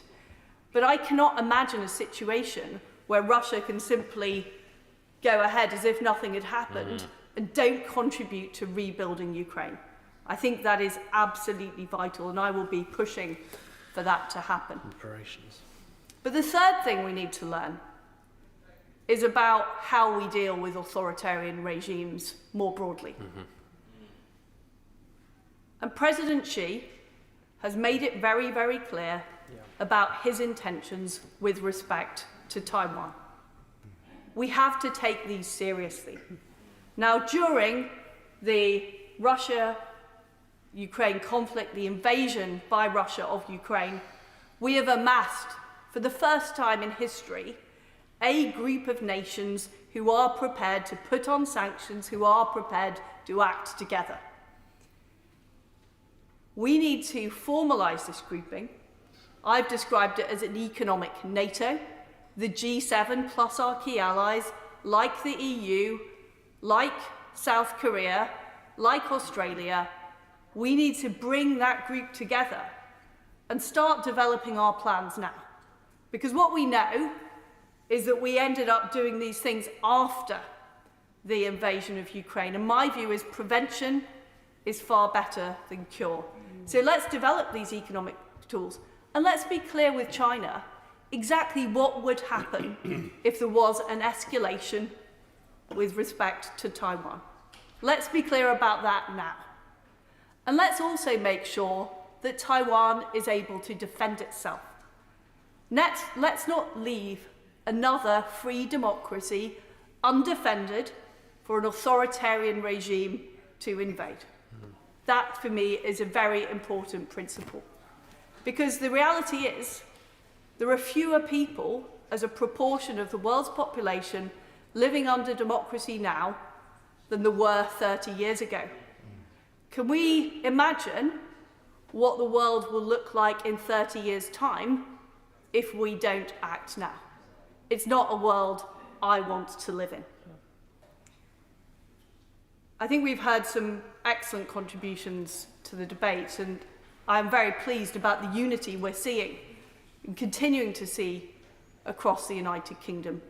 We need to do all we can to support Ukraine, and we need to act as quickly as possible. And I'm familiar with the vagaries of the government machine after spending 10 years in various different government departments. So I do all I can to support my Right Honourable friend, the Foreign Secretary, in his efforts to make sure that things happen as quickly as possible. But we also need to not forget the broader arguments. Freedom and democracy are the lifeblood of our society and other free societies around the world. And we need to be prepared to do all we can to defend them now, before it's too late. The fact is that being tough is what will bring us peace, and that is what we need to do. Hear, hear. I'd also like to welcome our friends from the United States of America, from Washington. You are most welcome to our proceedings today. Liam Byrne. Thank you very much, Deputy Speaker, and it's a great privilege actually to follow what was an excellent speech from the Right Honourable Lady and indeed the Right Honourable Member for Uxbridge, as well as the two front benches. There are just sort of three things that I wanted to add to this debate this afternoon. Well, first, about the importance of how we break the balance of force that we see arranged on the ground. Second, how we now choke the oligarchs of war who are helping supply Putin's war machine. And third, there is some more that we need to say about how we commence the pursuit for justice, because I was a little unhappy actually to hear the Foreign Secretary, who is just exiting his place, not row in behind the Vice President of the United States and say that our government too had arrived at the conclusion that Russia was committing crimes against humanity. One does have to ask, how much more evidence do they really need? But let me just start with first things first, which is the call that we heard loud and clear from two former Prime Ministers today, which is about the need to supply what Ukraine needs now. The truth is that both sides of this conflict are going to find it difficult to summon together the 400,000 to 500,000 troops that are going to be necessary to make a breakthrough one way or the other. And so the challenge that may well lie ahead is that Ukraine suffers this pattern that we have today, which is more and more troops being thrown into infantry attacks under artillery fire in the east of the country, with endless missile strikes on population centres. That is a grinding, terrible waste of life. And so I think we've got to leapfrog out of this bad habit that we've gotten into, that first we say no and then we say yes. And there is this extended time period between the saying no and then the saying yes. So on air defence, we said no to Patriot missiles until it was that we said yes. On tanks, we said no until months and months later we said yes. Now, can we please just short-circuit the process of sending in the F-16s as fast as possible with trained pilots? It's great to hear that we are training pilots, but what we saw last week at the Munich Security Council conference was a clear consensus between Democrats and Republicans alike, sending a very clear message to the President of the United States that they thought that it was time that fast jets were sent to support our allies in Ukraine. We heard directly from President Zelensky, just a few yards from here, the wings of freedom are needed today. So let's jump out of the no and get to yes as fast as possible. Of course. Very quickly, we gave 14 Challenger tanks, Challenger 2s, to Ukraine. They are very capable tanks, but in and of themselves, they will not change the whole course of the war. But what they did do was help to unlock the delivery of hundreds of Leopards. What the Ukrainians really want are MiGs that they're familiar with using in F-16s. But by the same argument, if we gave one squadron of older Typhoons that then unlocked hundreds of MiGs and F-16s, it would be worth doing, wouldn't it? Personally, I think yes. But my key point, I suppose, to the front bench on the Treasury benches is, please can we short-circuit the time that it takes to get from no to yes? We've gone through this loop, this doom loop, at least twice before. Let's short-circuit the nonsense now and crack on with it. And so I think the message from to the Treasury benches is they will find cross-party consensus on this question. Please just put the decision on the dispatch box in front of them. We've heard last week from the head of the Ukrainian Air Force that these fast jets are needed now in order to change the balance of power on the battlefield, but also to protect the population centres from Iranian drones as well as Russian cruise missiles. And so every single day that we do not take this decision is a day when Putin is allowed to continue raining terror down, not just on the troops of the brave Ukrainian armed forces, but on the civilians of Ukraine. He is using this capability now to perpetrate war crimes, and we have a moral responsibility in this country to damn well stop him. Second, Mr. Deputy Speaker, we have got to move harder and faster to choke to death the oligarchs of war, starting with the dogs of war at the head of the Wagner Group. Frankly, we were too slow to implement the sanctions that we have. I'm glad that this House passed with cross-party consent the measures that we took to basically allow us to cut and paste the EU sanctions regime with a little bit of the American regime to get that into place. It was a shame that it took the war in Ukraine to actually move a little bit further ahead on some of the anti-kleptocracy laws that we have now, but here we are, all progress is good. However, Mr. Deputy Speaker, there is clear evidence that sanctions are being widely evaded by goods and oil being exported to India and to China, being rebadged and then re-exported from there. And so, given that we have an Office for Financial Sanctions Implementation in the Treasury that thinks it's okay to issue sanction waivers to Prigozhin and his lawyers, can I urge the Treasury benches to get a lot tougher, together with the Americans if necessary, in actually clamping down on this export and re-export business, because it is supplying dollars right now that are buying weapons to support Putin.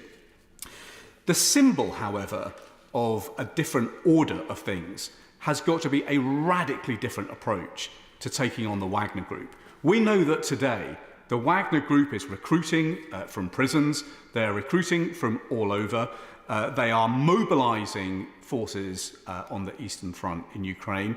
Frankly, they have opened a second front against democracy in Russia as well. They are active in at least 5 countries, and they have business interests in at least another 15 countries. They are short-circuiting the sanctions regime by trading in oil, trading in manganese, in gold, in uranium, you name it.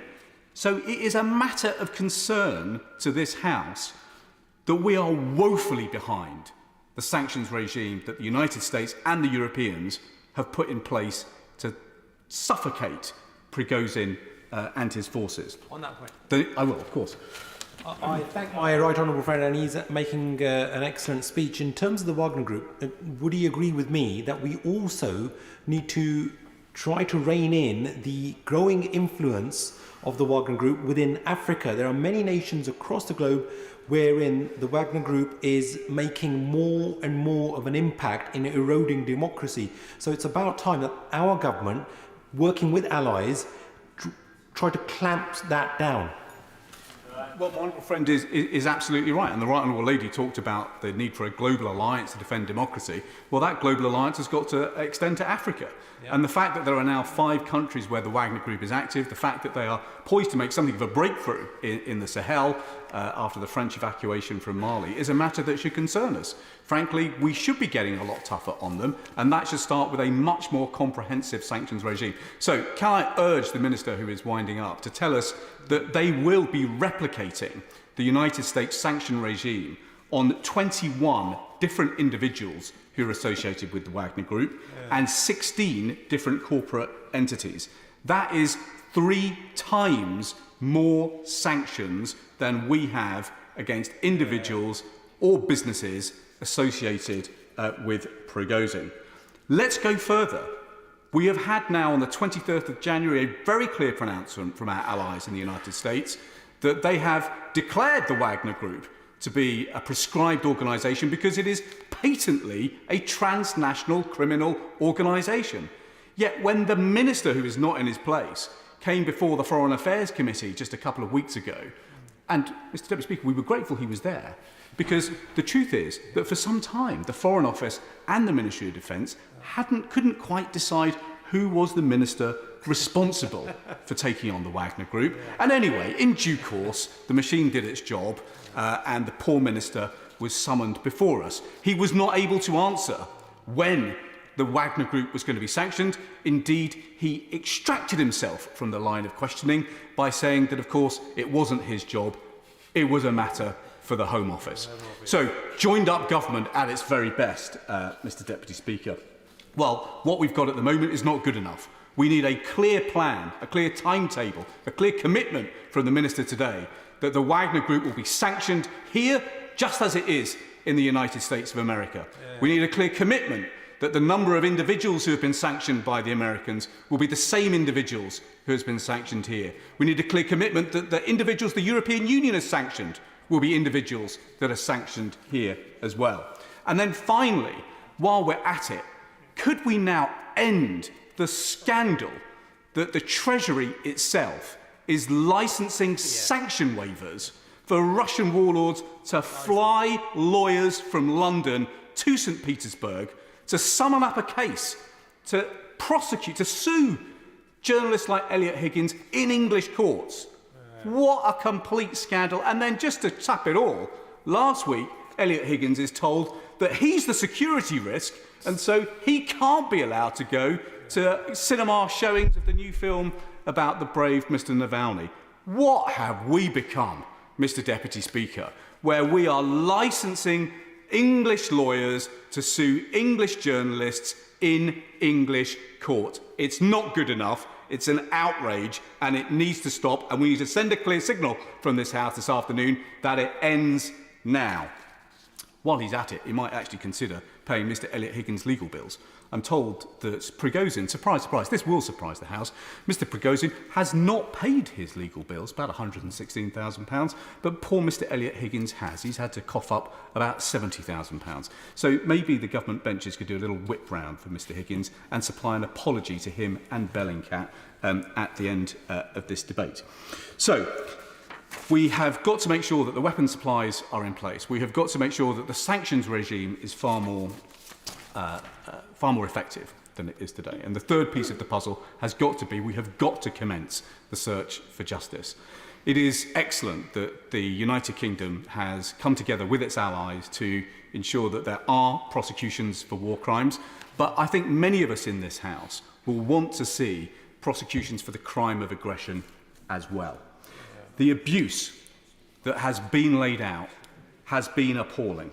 Murder, torture, rape, deportation, executions, electrocutions, the crimes of Bucha, the sexual assault of a 4-year-old child was reported to the United Nations last week. That is why all of us in this House today should welcome the statement by the Vice President of the United States last week that the US has formally determined that Russia has committed crimes against humanity. We should make the same declaration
day of the invasion, when I asked him, and I quote, "If, as appears likely, Ukraine gets overwhelmed, will we offer to give sanctuary to a government in exile pending Ukraine's future freedom?"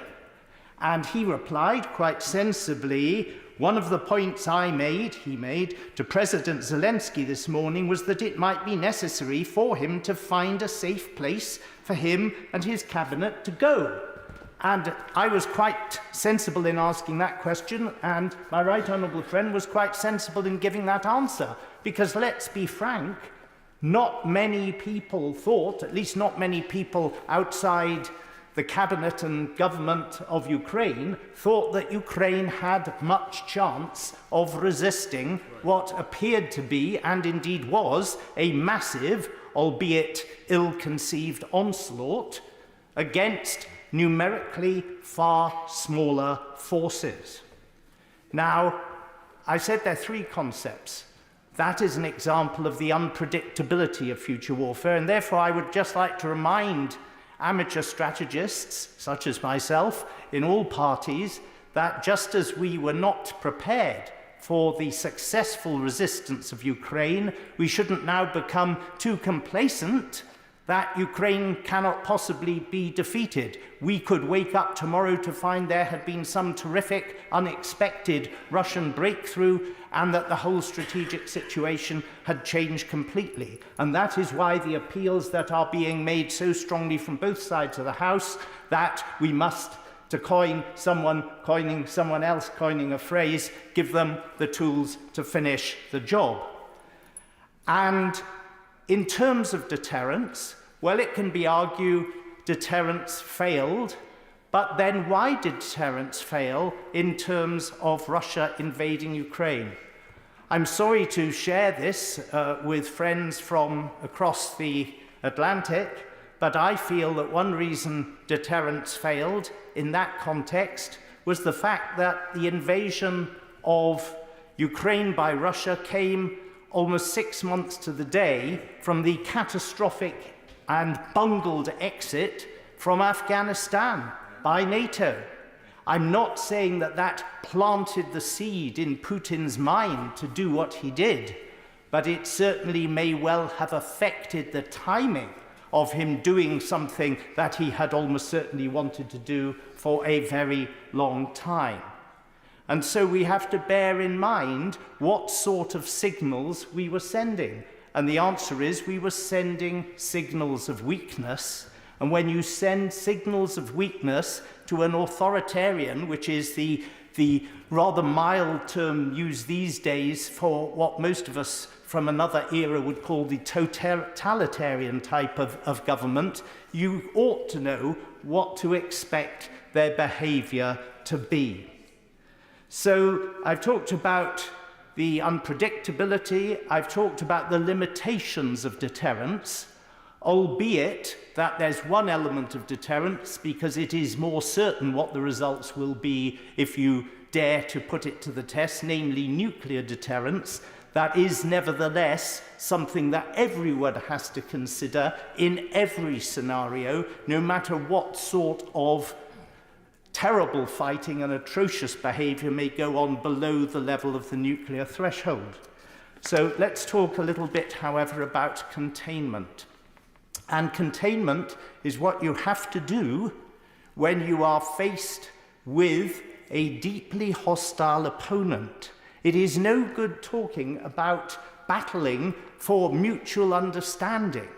The trouble is you can have mutual understanding where one person understands that the other person is a Democrat, and the Democrat understands that the other person is a totalitarian dictator.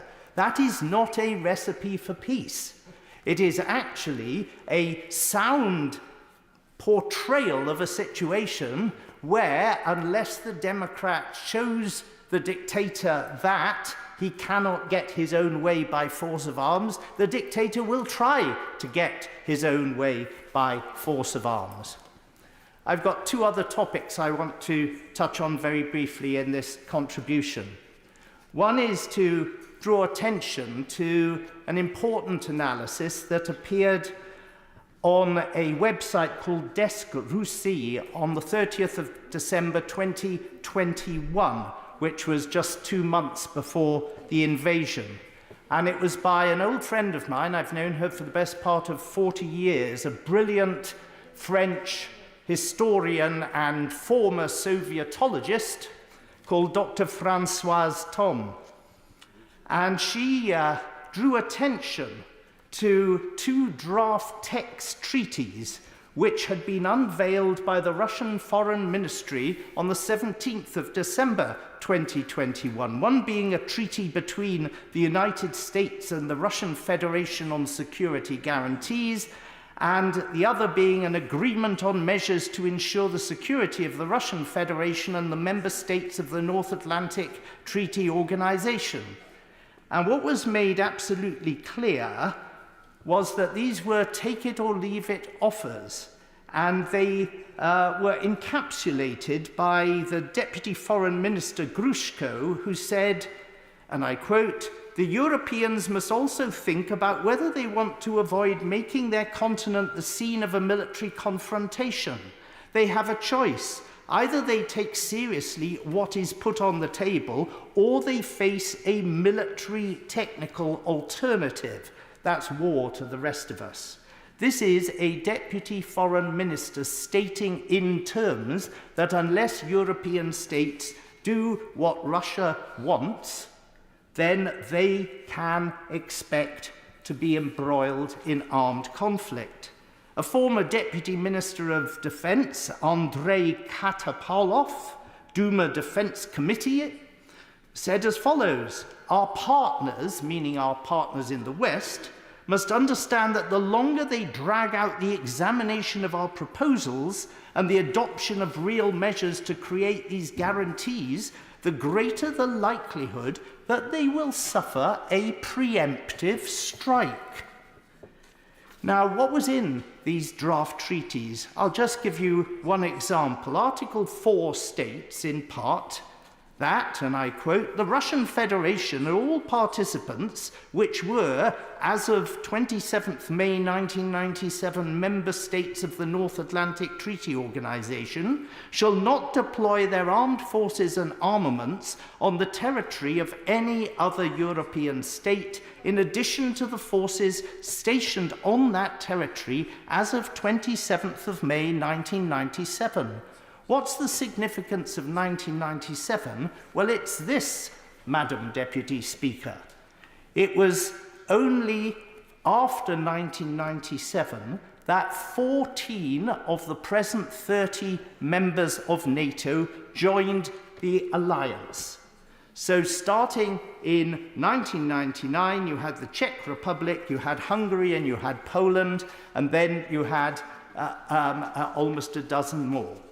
And so what the Russians were basically saying is, unless America agrees to withdraw its support from all these newly freed democracies, and unless all NATO countries agree to withdraw their armed forces from all those NATO member countries, they can expect to find themselves in an armed conflict with Russia. And the trouble is that statements of this sort do not get reported in the West as clearly as they should be, if at all. They are generally kept in, as it were, the specialized centers and the highly learned brains of people like Dr. Françoise Thom. And I'm basically saying that there are 3 outcomes when you get into a situation like this. The first is you can capitulate. The second is open warfare. And the third is containment, otherwise known in the old days as Cold War. And I really resent it when people say, oh, you don't want to go back to the Cold War. Well, if the alternatives are capitulation or open warfare, then the Cold War is the very best you can do in staring down an aggressor. And I end, Madam Deputy Speaker, where I began with an intervention, which is just to draw attention to the state of the UK's defence budget, notwithstanding the considerable injection of cash which was made under the previous Prime Minister, my right honourable friend, for Uxbridge. Even that only brought our percentage of defence expenditure up from about 2.1% of GDP to 2.3%. And in a few years earlier, in around 2015, there was a change in the accounting methods for calculating what our expenditure on defence was for purposes of GDP, and that was not an illegitimate change. It just led to us including certain items which NATO count towards defence expenditure, which we had not previously done. If it hadn't been for that change in accounting, our expenditure on defence would not have been at 2.1%, which is what it was before my right honourable friend's cash injection. It would have been at 1.8%. And his cash injection would have taken it up to 2.1%. Now, under the old system of accounting, in the mid-1990s, we were still spending 3% of GDP on defence. At the height of the Cold War in the mid-1980s, as I've said time and again to this House, we regularly and consistently spent, under the old system of accounting, between 4.5% and 5% of GDP on defence. We hear talk of arguments between the Defence Ministry and the Treasury on whether or not some extra billions will be made available. We all recognise that if Ukraine succeeds in defeating this aggression, they're doing it for their own benefit, but they will benefit the whole of the Western world, because it means that the odds of us ever having to engage in that sort of fighting ourselves against a regime of this sort in Russia will be massively reduced. Ask yourself, Madam Deputy Speaker, what we would do if we found ourselves against our will forced into a conflict of that sort. Immediately, the amount that we had to spend on defence would shoot up not to 3%, but probably to something like 10 or 15%, or just about every single scrap of effort financially, economically and industrially that this country could possibly do, because that is what always happens if you find yourself in a war, not to mention all the costs in human life and treasure and misery. And therefore, this should be seen as an investment. We are investing, if we increase our defence budget, in the freedom of Ukraine, and we are investing in the freedom and the peace of the whole of the Western world. Judith Cummins. Thank you, Madam Deputy Speaker, and it's a pleasure to follow on from the Honourable Member opposite from New Forest East and to hear such unity across this House on this issue. A year on, this war will leave lasting imprints on every Ukrainian and indeed on world history. This time and this milestone will mean something different to every person affected by it. And here today, we know that this moment shows that history will stand on the side of the Ukrainian people. International security and the stability of the world order were threatened when Russian Federation forces began their invasion on the 24th of February 2022. Whilst the future appeared uncertain, through the indescribable bravery and resilience of the Ukrainian people, its military forces and indeed its government, Ukraine has exercised its power and turned what could have been a brief moment in time into an historical struggle for freedom. Now, I've spoken before in this place about the human impact of this war. And in December, I visited Lviv, Kyiv and the region of Kharkiv with the Right Honourable Member for Chingford and Woodford Green. We joined the charity Siobhan's Trust, whose humanitarian aid reflects our core British values. Their work in feeding over 4,000 displaced Ukrainians every day is to be both admired and applauded. And everywhere we went, the real power of the Ukrainian people was clear to see. Putin's forces had inflicted horrific damage on their towns, cities and villages. I saw blocks of flats, people's homes gutted by missile attacks in Kharkiv, schools destroyed in Statini, and homes peppered with shrapnel in Ruska Lozova. And one soldier told me about the horror of removing the dead bodies from bombed out buildings, mostly homes.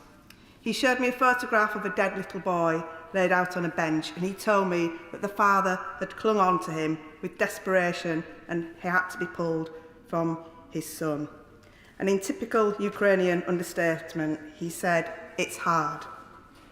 And he told me of his men who found it too hard and who'd gone home and shot themselves. He worried for his men who urgently needed help in dealing with the impact of stress while still serving on the front line. But despite the inhumanity of war, the Ukrainian people live with dignity and compassion as they fight on bravely towards victory. And I met with businesses who were working to keep Ukraine's economy functioning in the most challenging of circumstances, under bombing and planned power cuts. Businesses such as the potato factory, which despite war has kept its investments in Ukraine. This is their contribution to the war effort, to keep the economy going, to provide food for the nation, jobs for workers, and to pay taxes to fund Ukraine's war efforts. These people and businesses defy Putin's best efforts to crush the free spirit of Ukraine. They are essential to success in this war, and when the time comes, they will continue to support Ukraine as it flourishes again as a peaceful and independent state. And of course, we must continue to support Ukraine by providing it with the necessary military capabilities. But equally, we must support the recovery effort, and I praise the upcoming Ukraine Recovery Conference jointly hosted by the UK government and Ukraine.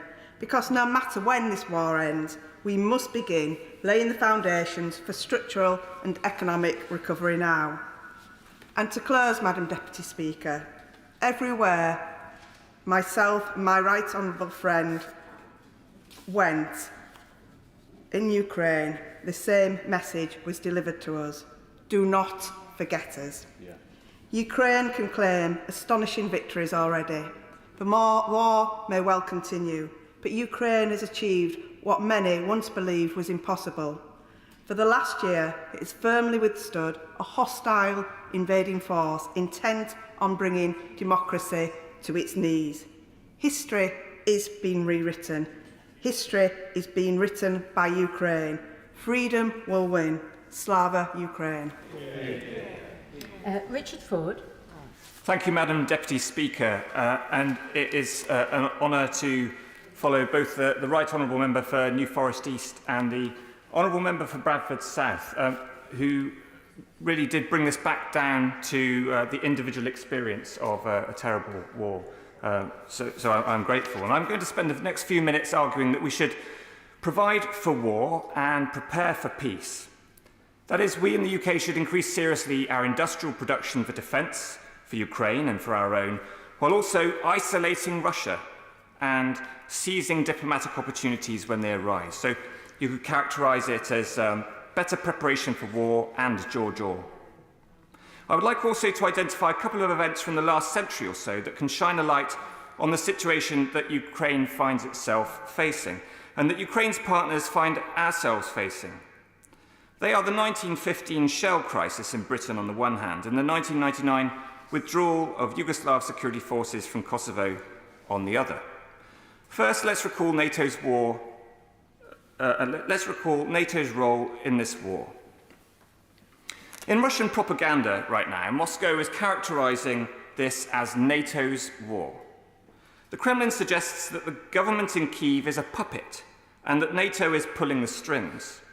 But it couldn't be further from the truth. The provision of arms by Ukraine's partners, such as the UK, is often a reactive response to requests for support.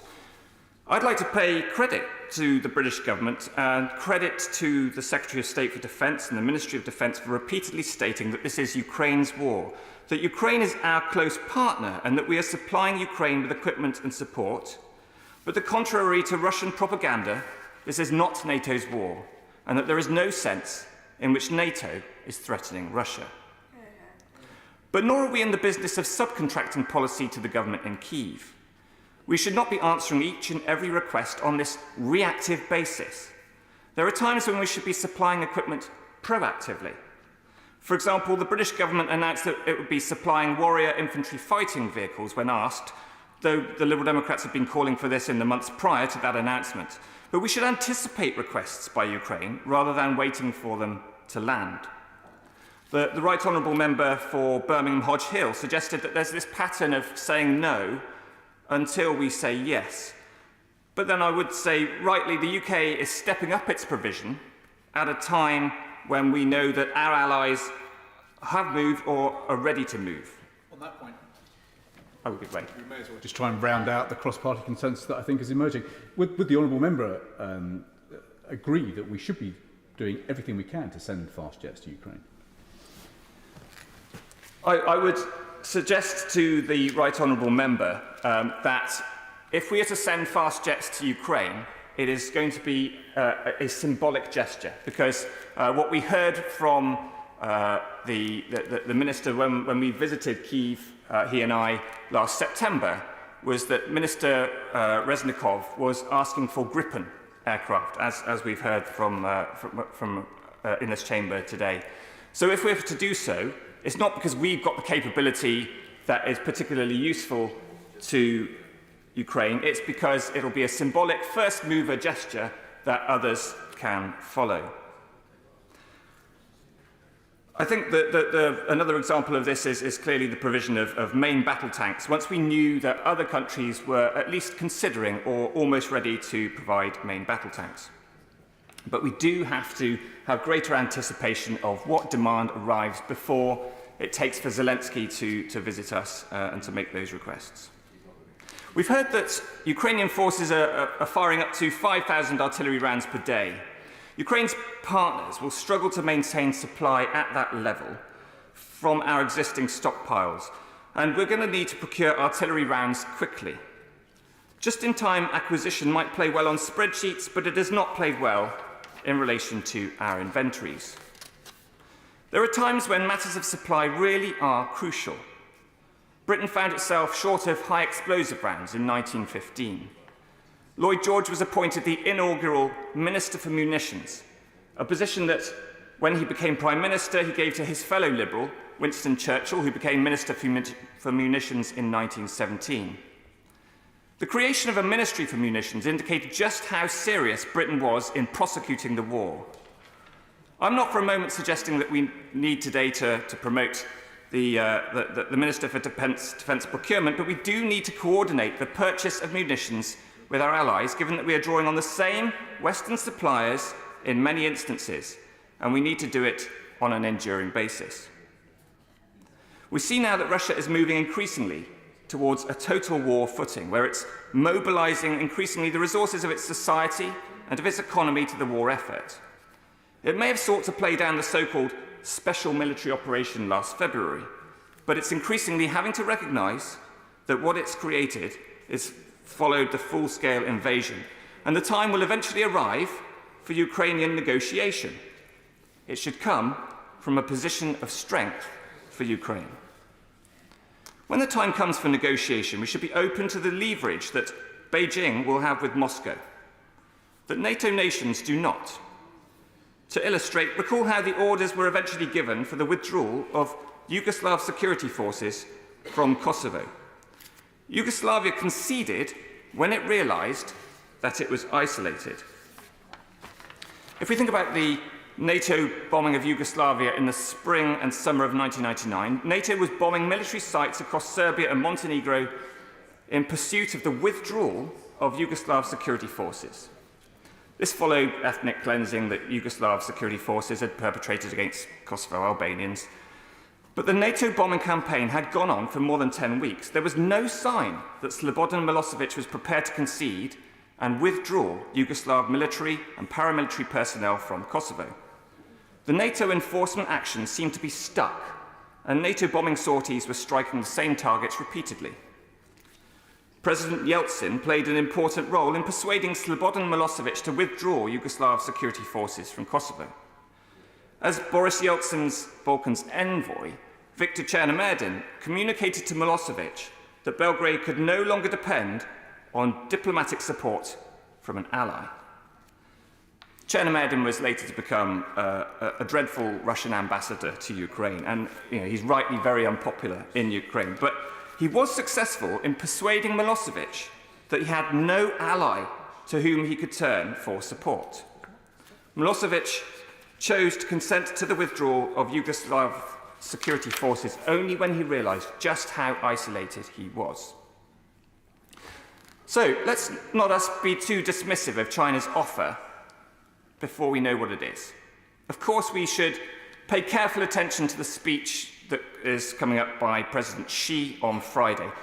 It will probably be full of platitudes. It might offer nothing except a ceasefire based on the current possession by Russian forces of Ukrainian land, in which case it would clearly be completely unacceptable. But the current statements made by China relate to the importance of sovereignty and territorial integrity.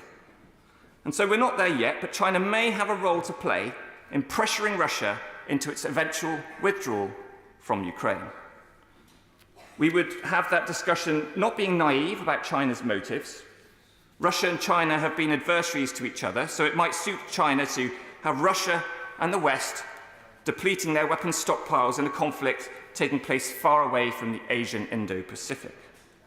But nor does it suit China to have the West threatening consequences against China, as Blinken warned would result from the supply of arms by China to Russia.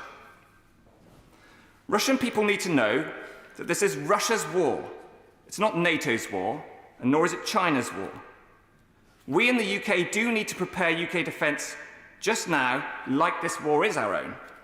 We must supply Ukraine so that it can capture more of its territory before it seeks to enter into a ceasefire. And then at that point, we should be open to recognising the value that Russia's partners can have in persuading Putin to pull back. Nadia Whittam. Thank you, Madam Deputy Speaker, and it's a pleasure to follow on from the member for Tiverton and Honiton, and indeed members from across the House. I speak as a socialist, an anti-imperialist, and as someone who feels disgust at the thought of war. And it's not despite these values that I support the Ukrainian resistance, it's because of them. To me, socialism means self-determination for ordinary working people, not ceding power to tyrants seeking to oppress them. Anti-imperialism means opposing all states that seek to extend their power by dominating others, regardless of what flag they fly. It's impossible to talk about the war in Ukraine without addressing the bloody history of Russian imperialism. It's a history that our friends across Eastern and Northern Europe don't need to be reminded of. They know that what's at stake is not just lines on a map and whose flag flies above a town hall. No, a nation that survived the Holodomor understands the invader's aims, the erasure of a people, the eradication of its culture, and the destruction of its democracy. It's easy to debate geopolitics from the comfort of London, but the stakes feel very different when you hear directly from someone sleeping in a bomb shelter. And when I speak to workers, to trade unionists in Ukraine, or to refugees hoping to see their home again, their message is clear and heartfelt: don't abandon us. Madam Deputy Speaker, it would not be an anti-war stance to turn our backs on Ukraine. It would be sending a message to despots around the globe that war crimes pay. It would be accepting a global order based not on international law and respect for sovereignty, but on torture, murder, and nuclear threats. The Ukrainian resistance isn't asking us for thoughts and prayers. Solidarity means helping Ukraine defend itself, and we can and we must do more. Over 1,000 military vehicles were sold off by the Ministry of Defence last year. So I ask, Madam Deputy Speaker, why aren't we donating them to Ukraine instead? But of course, Putin doesn't just fight with tanks and missiles. He fights with disinformation and manipulation, flooding the internet with propaganda. Discouraging Ukraine's allies is a key part of his plan, and we won't fall for it. As the UK struggles with a painful cost of living crisis, Putin wants us to blame support for Ukraine. But while soaring energy bills are forcing workers into food banks, energy giants are popping champagne bottles, celebrating their record profits. Instead of giving up on solidarity, we must tax those who profit from war and misery. If we talk about poverty, we must think about Ukraine too. After a year of relentless attack, the country is devastated and ordinary people are paying the price. Its economy contracted by a third last year, inflation stands at 26%, and more than a quarter of people are unemployed. It will take years for the nation to heal and rebuild. And when Russian troops are finally pushed out, our solidarity can't end. It's not enough to freeze Ukraine's debt. It must be cancelled. Let's close loopholes in our sanctions regime and liquidate seized assets to fund reconstruction. Madam Deputy Speaker, future economic support can't come with conditions of brutal austerity either. The international community must come together to support the rebuilding of Ukraine's public services, the creation of green jobs, and the strengthening of its democracy. Decisions about the reconstruction process can't be made by oligarchs and foreign companies seeking to profit from it, but by the Ukrainian people themselves, with input from trade unions and civil society. And meanwhile, we must accept all refugees seeking safety from the war, ensuring access to decent housing and the services they need.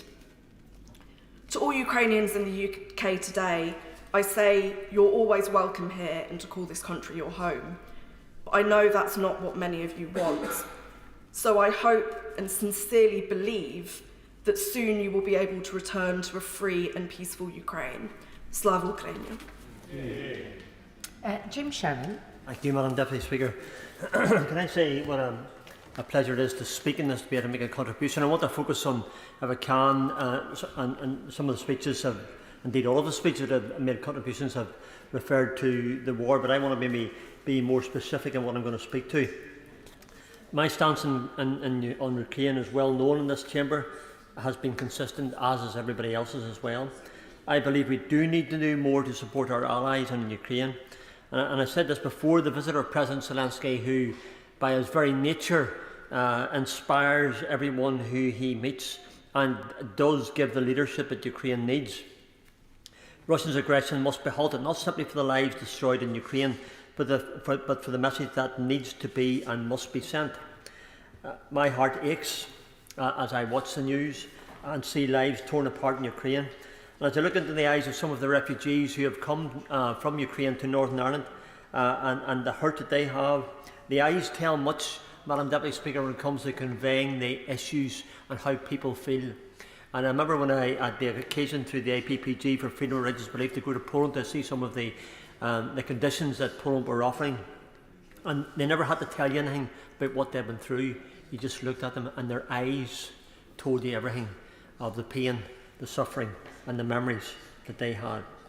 And in Northern Ireland we've been very pleased to have taken many of those refugees. But they've left their loved ones and their homes left behind.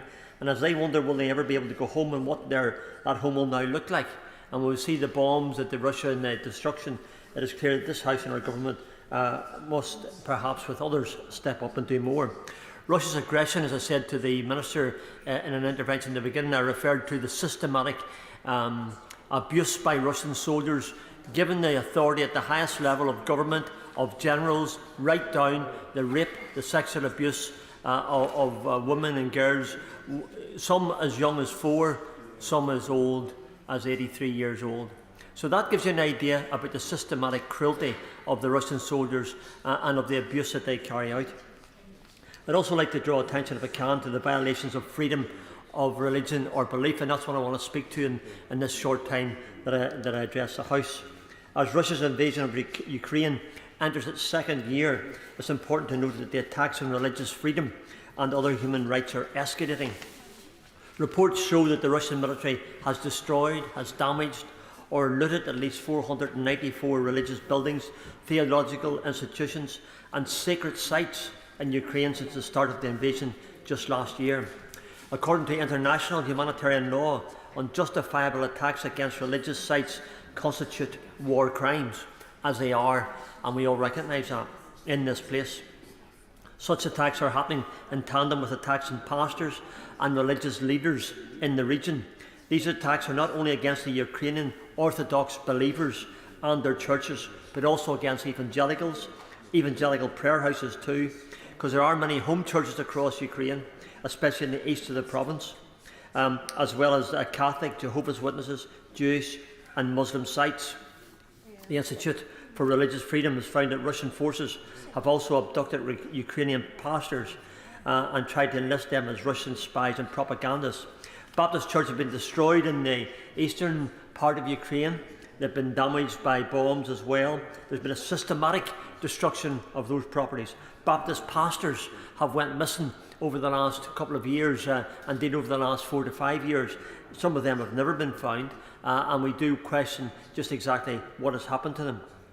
From February 24 to July 15, 2022, the Institute recorded 20 cases of illegal imprisonment of Ukrainian religious leaders, accompanied by attempted rape, by mock executions, by deprivation of water, of food and access to toilets, and threats of violence against family members, not only the person of the church who leads the church, but the families as well. Moreover, it's not only Ukrainians who suffer at Russia's hands. Russia's religious leaders who voice opposition to the war in Ukraine also fear for their lives. And I quote one of those cases. Moscow Patriarch priest Alexander Debesky fled Russia in January of this year, just shortly after the police from the FSB had opened a criminal case against him. He had repeatedly preached against the war in Ukraine. Everything related to my anti-war position was recorded in a most thorough manner, he told Forum 18. This is just one of many cases where religious leaders are targeted and suffer for speaking the truth and acting in accord with their conscience. I want to put on record my thanks to our government, to our ministers, to the former Prime Ministers who have both spoken in this chamber, and their strong stance on these issues. I think their leadership at that time inspired not just the United Kingdom but the rest of NATO and across the world to stand strong with Ukraine, and I thank them for that. One thing is clear: we cannot allow Russian aggression and Putin to beat us with this long-waged war. War fatigue is a real thing. And I welcome President Biden's commitment today to another £500 million, I think it was, in military aid, and our own commitment from our own Prime Minister and our own government along those lines as well. But some of the other European countries should step up and match that as well. I think it was the member for Woodford Green told us one time that he was in Ukraine about a month ago, and he was saying that there are many soldiers who are suffering from PTSD. The papers referred to that today, so I think maybe I would ask the Minister if there's any more that we can do for those soldiers who are suffering from PTSD, who have maybe war fatigue, because it is a real thing. And as our attention rightly goes to global emergencies such as the earthquakes in Turkey and Syria, by the same token, we cannot allow ourselves to be distracted from our commitment to Ukraine. And I trust that the message today from this House is clear. We will not be deterred from helping our allies. We will continue to stand against Putin and all the badness and evil and wickedness that he represents. And that is not all quiet on this Western Front where the battle is. We will be using our voices in this chamber, our musicians from our factories, and our voices to continue to reject the invasion of Ukraine. And just like that great Ukrainian spirit, that courage, that inspiration that they have given us all across the world, we will not be beaten down. We will not give in to this despot. Madam Deputy Speaker, thank you. Shadow Minister Luke Pollard. Thank you, Madam Deputy Speaker. The grim reality is war in Europe is no longer in our rear-view mirror. It is now. We are living in a bleak new chapter in the history of Europe, as Putin seeks to destroy the sovereignty of our Ukrainian friends and seeks to attack the principles of democracy that the rules-based world order is built on. As the UK falls silent on Friday morning for a national moment of reflection for Ukraine, we're reminded of the devastating toll that this war has had on the Ukrainian people, the tens of thousands of lives that have been needlessly lost, the families that have been torn apart and displaced from their homes, with over 100,000 of them now here in the UK. The women who have been raped and violated. The children who have been stolen by Russia. And the economic and social fabric of a nation left in tatters. There is the ongoing struggle for peace. It is their fight in Ukraine, but it is also our fight. And yet, despite all the suffering and the horror that Ukraine has endured, the flame of freedom burns bright in Kyiv. Just look at the extraordinary resilience of the Ukrainian people in the face of Russian aggression that we've heard in speeches from both sides of the House today, praising the skill, bravery and fortitude of the Ukrainian military to defend their homeland. And, as we've heard from the former Prime Minister, the incredible and inspiring leadership of President Zelensky. Just under a fortnight ago, members in this House were privileged to hear from President Zelensky in his address to Westminster Hall. His speech moved us all and reminded us what is at stake. Colleagues from across the House have made some extraordinary contributions in this debate, and I'm just saddened that there weren't more of us here to hear what good speeches they have been. To have a debate where we have two former Prime Ministers speak is good. And if I'm honest, Madam Deputy Speaker, it is not normal that those two individuals might elicit cross-party support, given the events of the past year. But there has been, I think, in this debate, an extraordinary level of cross-party consensus, a unity that goes across political parties, across nations and across our continent in our support for Ukraine and our determination that Putin must lose. That is a message that Putin hoped there would never be fought, never be shared, because he hoped to fracture the West. He hoped to change what we had here from a united position to one of division where we turn against each other. And that has not happened. Happy giving way. Thank you, Madam Deputy Speaker. I think I'm the oldest person in this chamber. No. By a long way. But I remember the Vietnam War. And the Americans were forced to withdraw from Vietnam by public pressure at home, largely. We haven't talked in this debate about what's happening in Moscow and other parts of Russia, but it must be horrendous with 60,000 dead and huge numbers of them returning with post-traumatic stress disorder, I'm sure. And actually, we have got to put huge effort into getting through to the Russian people to convince them that this war is actually not fair, it's not right, and they should actually put huge pressure on their own governments, their own government, get rid of Putin, actually sort this out, withdraw, and then we, in the end, as the former Prime Minister has suggested, implied, perhaps you'll correct me, we've also got to have a Russia that works and is a decent place for Russians to live, because Russian soldiers are just like our soldiers. They're doing their duty and they don't really have much choice. Yeah. Thank you. I thank the honourable gentleman for that intervention. You are what you eat, and that is true of food as it is of media that you consume. And when we look to the people of Russia, the media that they are able and allowed to consume is one that tells a very one-sided story. Tells a story only from the Putin mouthpiece in the Kremlin. No challenge, no debate. And so how we deal with misinformation, how we deal with the deliberate calculation to deny the truth from his own people is quite a challenge. And that is something that we must address in terms of information operations and those parts of how we tell a story. One of the pieces that the BBC World Service was so good at. That's something, a purpose for them now. Madam Deputy Speaker, in this debate we have heard about the complacency that the UK has had from Russian gas, from the former Prime Minister, the member for South West Norfolk, who's sadly not in her place at the moment. But we've also heard from both sides of the House about how the Wagner Group should be listed as a terrorist organisation. Because they're not just a sponsor of terrorism, they are the terrorism. And if we don't act now, we will be repeating the mistakes of the past Because as we have seen, we are looking in a rearview mirror to comment on what has happened to look forwards. We've seen what the Wagner Group has done in Syria, we're seeing what they're doing in Ukraine, and as my honourable friend from Slough said in his intervention, we can see what they could potentially be doing in Africa as well. So let's hurry up and make that decision. Madam Deputy Speaker, Putin's criminal invasion of Ukraine is appalling. It's brutal and unjust. Putin displays contempt for international institutions, humanitarian laws, and the rules of military conflict. But above all, Putin has shown a callous disregard for human life, Ukrainian and Russian. He treats human life as nothing more than pawns to satisfy his monstrous ambition. And that is why the leader of the opposition has said clearly that Putin should stand trial in The Hague for his crimes at a special tribunal. As we know, Putin's aim is not simply to take Ukraine. We're facing a tyrant who wants to use his war to redraw the map of Europe. He wants to destroy the unity of the West.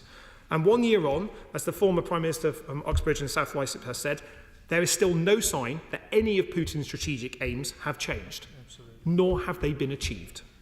But this war can only end in failure for Putin. He will fail because he has miscalculated the incredible resolve of the Ukrainian people to defend their homeland. He will fail because he has underestimated the strength of resolve on these shores and across the West to support Ukraine for as long as it takes to defeat Russia. And he will fail because the millions of voices defending democracy will over time drown out the hate and division of tyrants and dictators. Madam Deputy Speaker, the government has had Labour's fullest support on Britain's military help to Ukraine. And as my right honourable friend, the Leader of the Opposition, said on his visit to Kyiv only a few days ago, for as long as Putin continues to wage this criminal war, the government will continue to have Labour's fullest support. But as we head into the second year of this conflict, there are a number of important questions that I'd like to press the Minister on. Happy to. I thank my honourable friend for giving way. Does he agree with me that rather than the Ministry of Defence selling off 1,105 vehicles last year, either to authoritarian regimes or auctioning them to private arms dealers, that these should be donated to Ukraine to support their resistance? I thank my honourable friend for her intervention. I think it is really important that when we look at military disposals, we look carefully at where that equipment goes. But what I would say is there has been good support for Ukraine so far, but we'd like that support to go further. And that's indeed, I think, is the point that she is trying to make at that point there. As my friend, the Shadow Foreign Secretary, said, while 25 NATO nations have rebooted defence plans since the start of the invasion, the UK government has yet to do so, despite Labour arguing for ministers to reboot defence plans since last March. In next month's review of the integrated review and the spring budget, the government must take the opportunity to move on from these ad hoc announcements and set out a more systematic support approach for Ukraine. So when the Minister gets to his feet, can he confirm when the government will set out a full 2023 action plan for military, economic and diplomatic support to help give Ukraine confidence in a sustained stream of future supplies, as Labour has consistently argued for? And can he also say whether now is still the right time, as he suggests, for the government to proceed with cuts to our armed forces before the integrated review reports? And can the Minister also reflect on calls from both sides of this House to restrict the Wagner Group? My right honourable friend from Birmingham Hodge Hill set it out very clearly when he set the objective of suffocating the Wagner Group and closing the sanctions loopholes. There is cross-party support for that, and I encourage the Minister to get on with it. Now, Madam Deputy Speaker, I want to briefly turn to stockpiles because it's been raised by members from both sides of the House. On this side, we welcome the 2.3 billion the government has allocated to Ukraine last year and this year, and the 560 million to fill some of the empty stockpiles. But we need to be clear, it's not enough. There is an immediate need to replenish our own stockpiles, which have been depleted in supporting Ukraine, and to date the government has acted too slowly to replenish them. Members in Slough, Angus and New Forest East have made that point quite clearly in this debate. There is now a growing need to set out a clear stockpile strategy to sustain support for Ukraine and rearm Britain in the long term. That's a clear strategy, working with industry, allowing them to invest with a certainty of what can come out of it, because we need to be certain to our friends in Ukraine that when we make a pledge that we will support them, that we have the industrial capability to honour that promise, something that has been said from both sides of the House. The NLAW anti-tank missile, for example, which has been vital to Ukraine, took 287 days since the latest invasion before the MOD got its act together and signed a new contract. But the first new NLAW won't come off the production line until 2024. We need to shift parts of our defence industry and the Ministry of Defence procurement to an urgent operational footing, both to support Ukraine and to rebuild UK stocks for any future conflict. So can the Minister set out how long it will take our armed forces and our industry partners to replenish UK stockpiles to ensure we can defend our own shores while honouring our commitments to Ukraine and NATO? And if the UK is to be the first nation to send long-range missiles to Ukraine, as the Prime Minister stated in Munich, then by what date will they be sent? And assuming they are the Storm Shadow missiles, how will they be replaced and what is the plan? And what plans is this department making to urgently ramp up our own industry so we're left better equipped to deal with future conflicts? The government has far too often raided the stockpile to make efficiency savings. That is a mistake that has come home to roost now, and we need to not repeat that again. Madam Deputy Speaker, Russia is not a spent force. In spite of the huge damage Ukraine has inflicted on its military, the spring offensive that is now perhaps only days and weeks away will see Russia massively expand its war effort. It is conscripting more people, and although it is sending them into a bloodbath that few of them will survive against high-end Western weaponry, this war could continue for a very long time. NATO Secretary General has said only last week that we are seeing the start of a new Russian offensive already. So in order to support Kyiv with this new spring offensive, can the Minister update the House whether the UK is on track to send the 14 Challenger 2 tanks to Ukraine and how they will be supported in field? I think it would be much easier for the Minister if he were just able to agree to set out a long-term plan rather than ad hoc announcements. I want to pay tribute to all those people across the United Kingdom who have welcomed Ukrainian refugees into their homes, who have fundraised for them, who have gone the extra mile to deliver supplies and aid to our friends in Ukraine themselves. This has been a huge undertaking. And I also want to thank the officials in the Home Office who have helped facilitate the Homes for Ukraine scheme, as well as colleagues in the Department for Levelling Up. But we need to recognise there are holes in those schemes now that need to be filled. That is not a partisan critique, that is just making something work properly. We do need that to be looked at properly to make sure that if this war continues, as I fear it may do, the support we can offer those people who have fled war can be consistent and long-lasting as well. Madam Deputy Speaker, the invasion of Ukraine did not start a year ago. It started 9 years ago. And we must learn the lessons from how we were complacent at that time, how the West was sleeping, how we gave a dictator and a tyrant in the Kremlin effectively the green light by not taking stronger action. The UK must be prepared to support Ukraine for the long term, renewing our resolve in confronting Russian threats, pursuing Putin's war crimes and standing with Ukraine. Should there be a change of government at the next general election, it is important to say there will be no change in Britain's position of support for Ukraine. Madam Deputy Speaker, never again is a phrase said too often in this House, but never again is now. We must rise to the same heights as our Ukrainian friends to ensure that Putin loses and Ukraine wins. Thank you.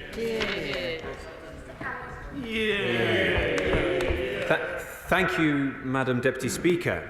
Madam Deputy Speaker, we've had a serious, sombre but spirited debate today, as befits the subject at hand, and there have been many powerful speeches, including from two former Prime Ministers, no less, and I will touch on a number of them in due course. But let me begin by noting a clear and overriding message that emerges from our deliberations, and that is the solidarity from all sides of this House for our Ukrainian friends. Their sheer bloody-minded defiance in the face of unprovoked and brutal aggression has moved and inspired us all. And it is indeed unprovoked and brutal aggression.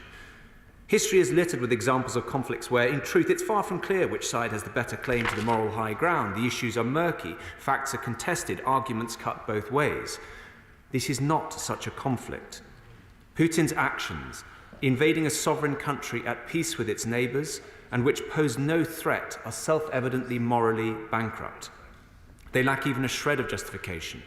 Indeed, Putin's pretext, namely that the Jewish Ukrainian president was somehow a fascist, is as preposterous as it is desperate. No, the Kremlin's invasion is depraved, cruel, unnecessary and illegal. It is a war of choice that has brought needless death and destruction. It has taken thousands of lives and wrecked countless more. And it has brought appalling suffering to innocent people, including countless children. The world knows it. Ukraine knows it. Vladimir Putin knows it. Madam Deputy Speaker, this debate has a special poignancy, coming as it does so close to the one-year point from the full-scale invasion. But until that first missile was launched into Ukraine, many in truth doubted Putin's illegal full-scale invasion would actually happen. Surely this was just sabre-rattling, they thought.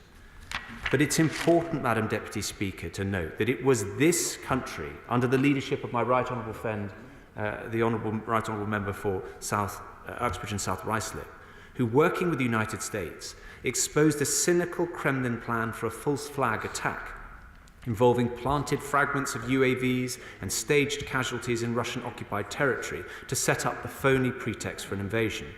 And on the 17th of February, the Ministry of Defence published the first defence intelligence showing Putin's planned invasion routes, just as the Russian president was denying harbouring any such intention. And indeed, by the date of that full-scale invasion, 22,000 Ukrainian service personnel had already been trained by British soldiers across land, across sea, and in the air.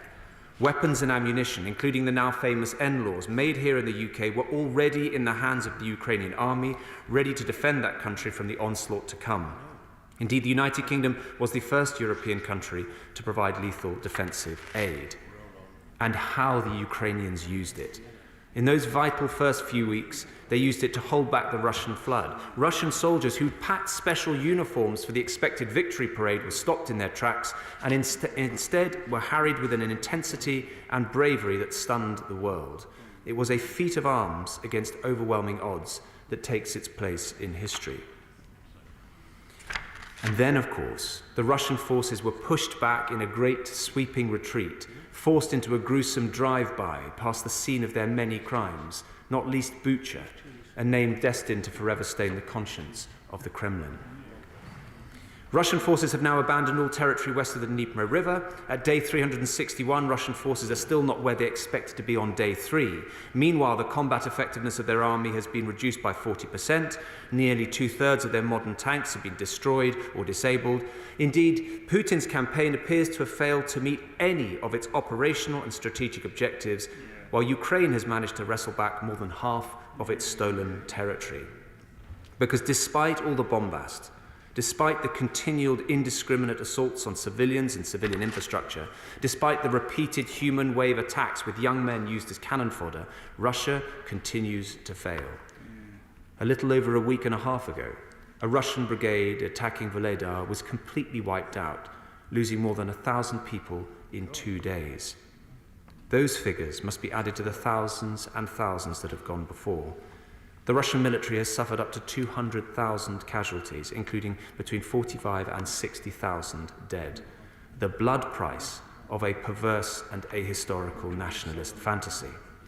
Meanwhile, Putin breaks his army on the anvil of Ukrainian resistance. Ukrainians are displaced, towns have been razed to the ground, and there are credible reports of rapes and the forced deportation of thousands of children. And there were those harrowing accounts which were relayed by the Honourable Member for Bradford South. Don't forget us, she reminded some had said. Well, we won't. Because those responsible for these unspeakable acts will have to answer for them. Indeed, my right honourable friend, the Deputy Prime Minister and the Minister of Justice and Security for the Netherlands, will be hosting the Joint Ministerial Council in March to support the vital work of the Office of the Prosecutor and the International Criminal Court.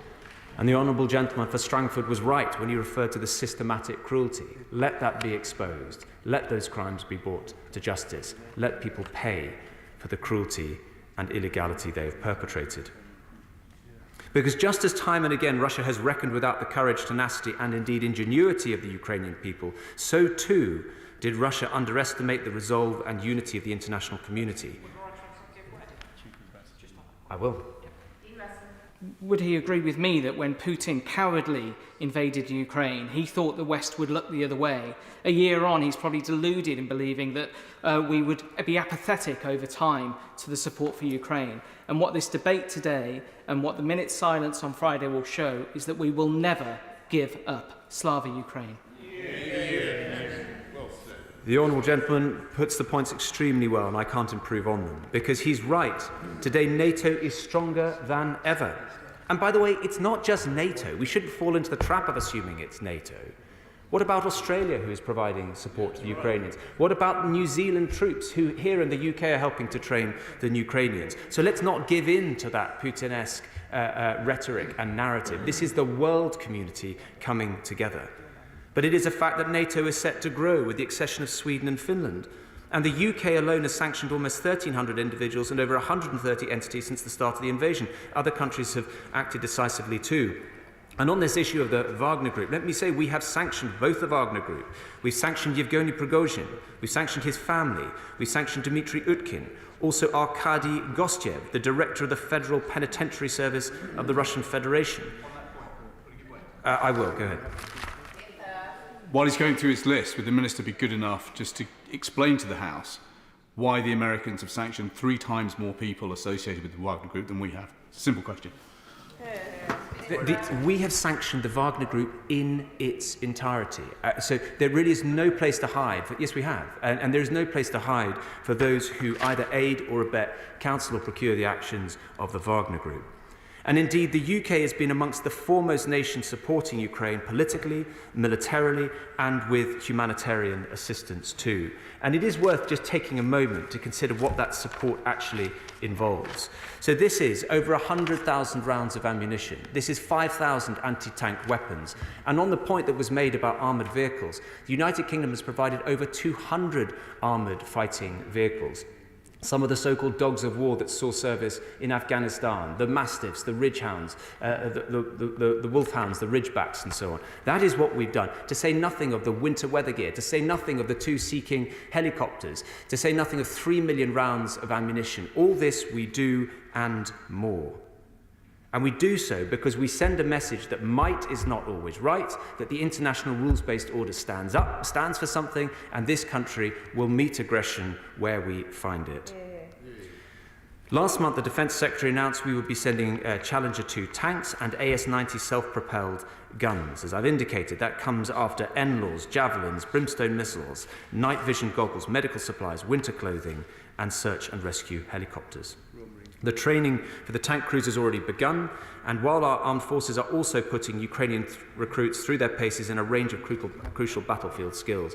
And I would just share with the House this. There are few more poignant sights, Madam Deputy Speaker, when flying over some of those training grounds and seeing Ukrainian troops beneath you, to see scarred, etched into those fields of the United Kingdom, trenches. And indeed, that is what it has become, trench warfare in parts of our continent. So in 2022, we trained 10,000 new troops. In 2023, we intend to double that number. And as honourable members will also be aware, our armed forces will be training Ukrainian aviators to fly sophisticated NATO standard fighters in the future. We expect to begin training the first Ukrainian pilots this spring. You cannot, of course, supply a jet before you've trained the pilot, and no time is being wasted in that endeavour. And we've committed to match the £2.3 billion of military aid spent last year, and that's why we continue to lead the international military and diplomatic effort too. As we saw with our tank donations, as the Honourable Member for Rayleigh and Wickford indicated, our role can be to have a force multiplier effect. We can catalyse the work of other nations. That's why the Prime Minister signed the London Declaration with President Zelensky, cementing our unwavering commitment to Ukraine's sovereignty and territorial integrity, and urging others to do the same. There is much more I could talk about, but let me just come to this. Mr. Speaker, on Friday, the nation will stand in silence to commemorate a year on from the invasion. As well as His Majesty the King sending his support to Ukraine, over 100 events will take place across Whitehall. This will be an opportunity to remember all those who've lost their lives and all those who've seen their lives irrevocably change. It will be an opportunity to remember all those who continue to fight for their liberty. But it will also be an opportunity, Madam Deputy Speaker, to redouble our resolve, assuring that when the time comes, that proud nation will build back stronger than before, which is why on the 21st and 22nd of June, the United Kingdom, jointly with Ukraine, will host the International Ukraine Recovery Conference. Madam Deputy Speaker, the signal we are sending to Vladimir Putin couldn't be clearer. He has turned his country into a pariah and the most sanctioned nation on the planet. Meanwhile, the world stands with Ukraine, ready to support that proud and defiant country to defend its territory and its people. 1 year on, with Russia gearing up for a new offensive, Putin remains unrepentant. His only coherent war aims are for more war, more death, and more suffering. His desperate hope is that the world will lose its nerve. It won't. Together we will defy him. Together we will prove him wrong. As President Zelensky told us in his stirring address to the House 2 weeks ago, we know freedom will win, we know Russia will lose, and we really know the victory. The victory will change the world. Slava Ukraini, Geroyam Slava.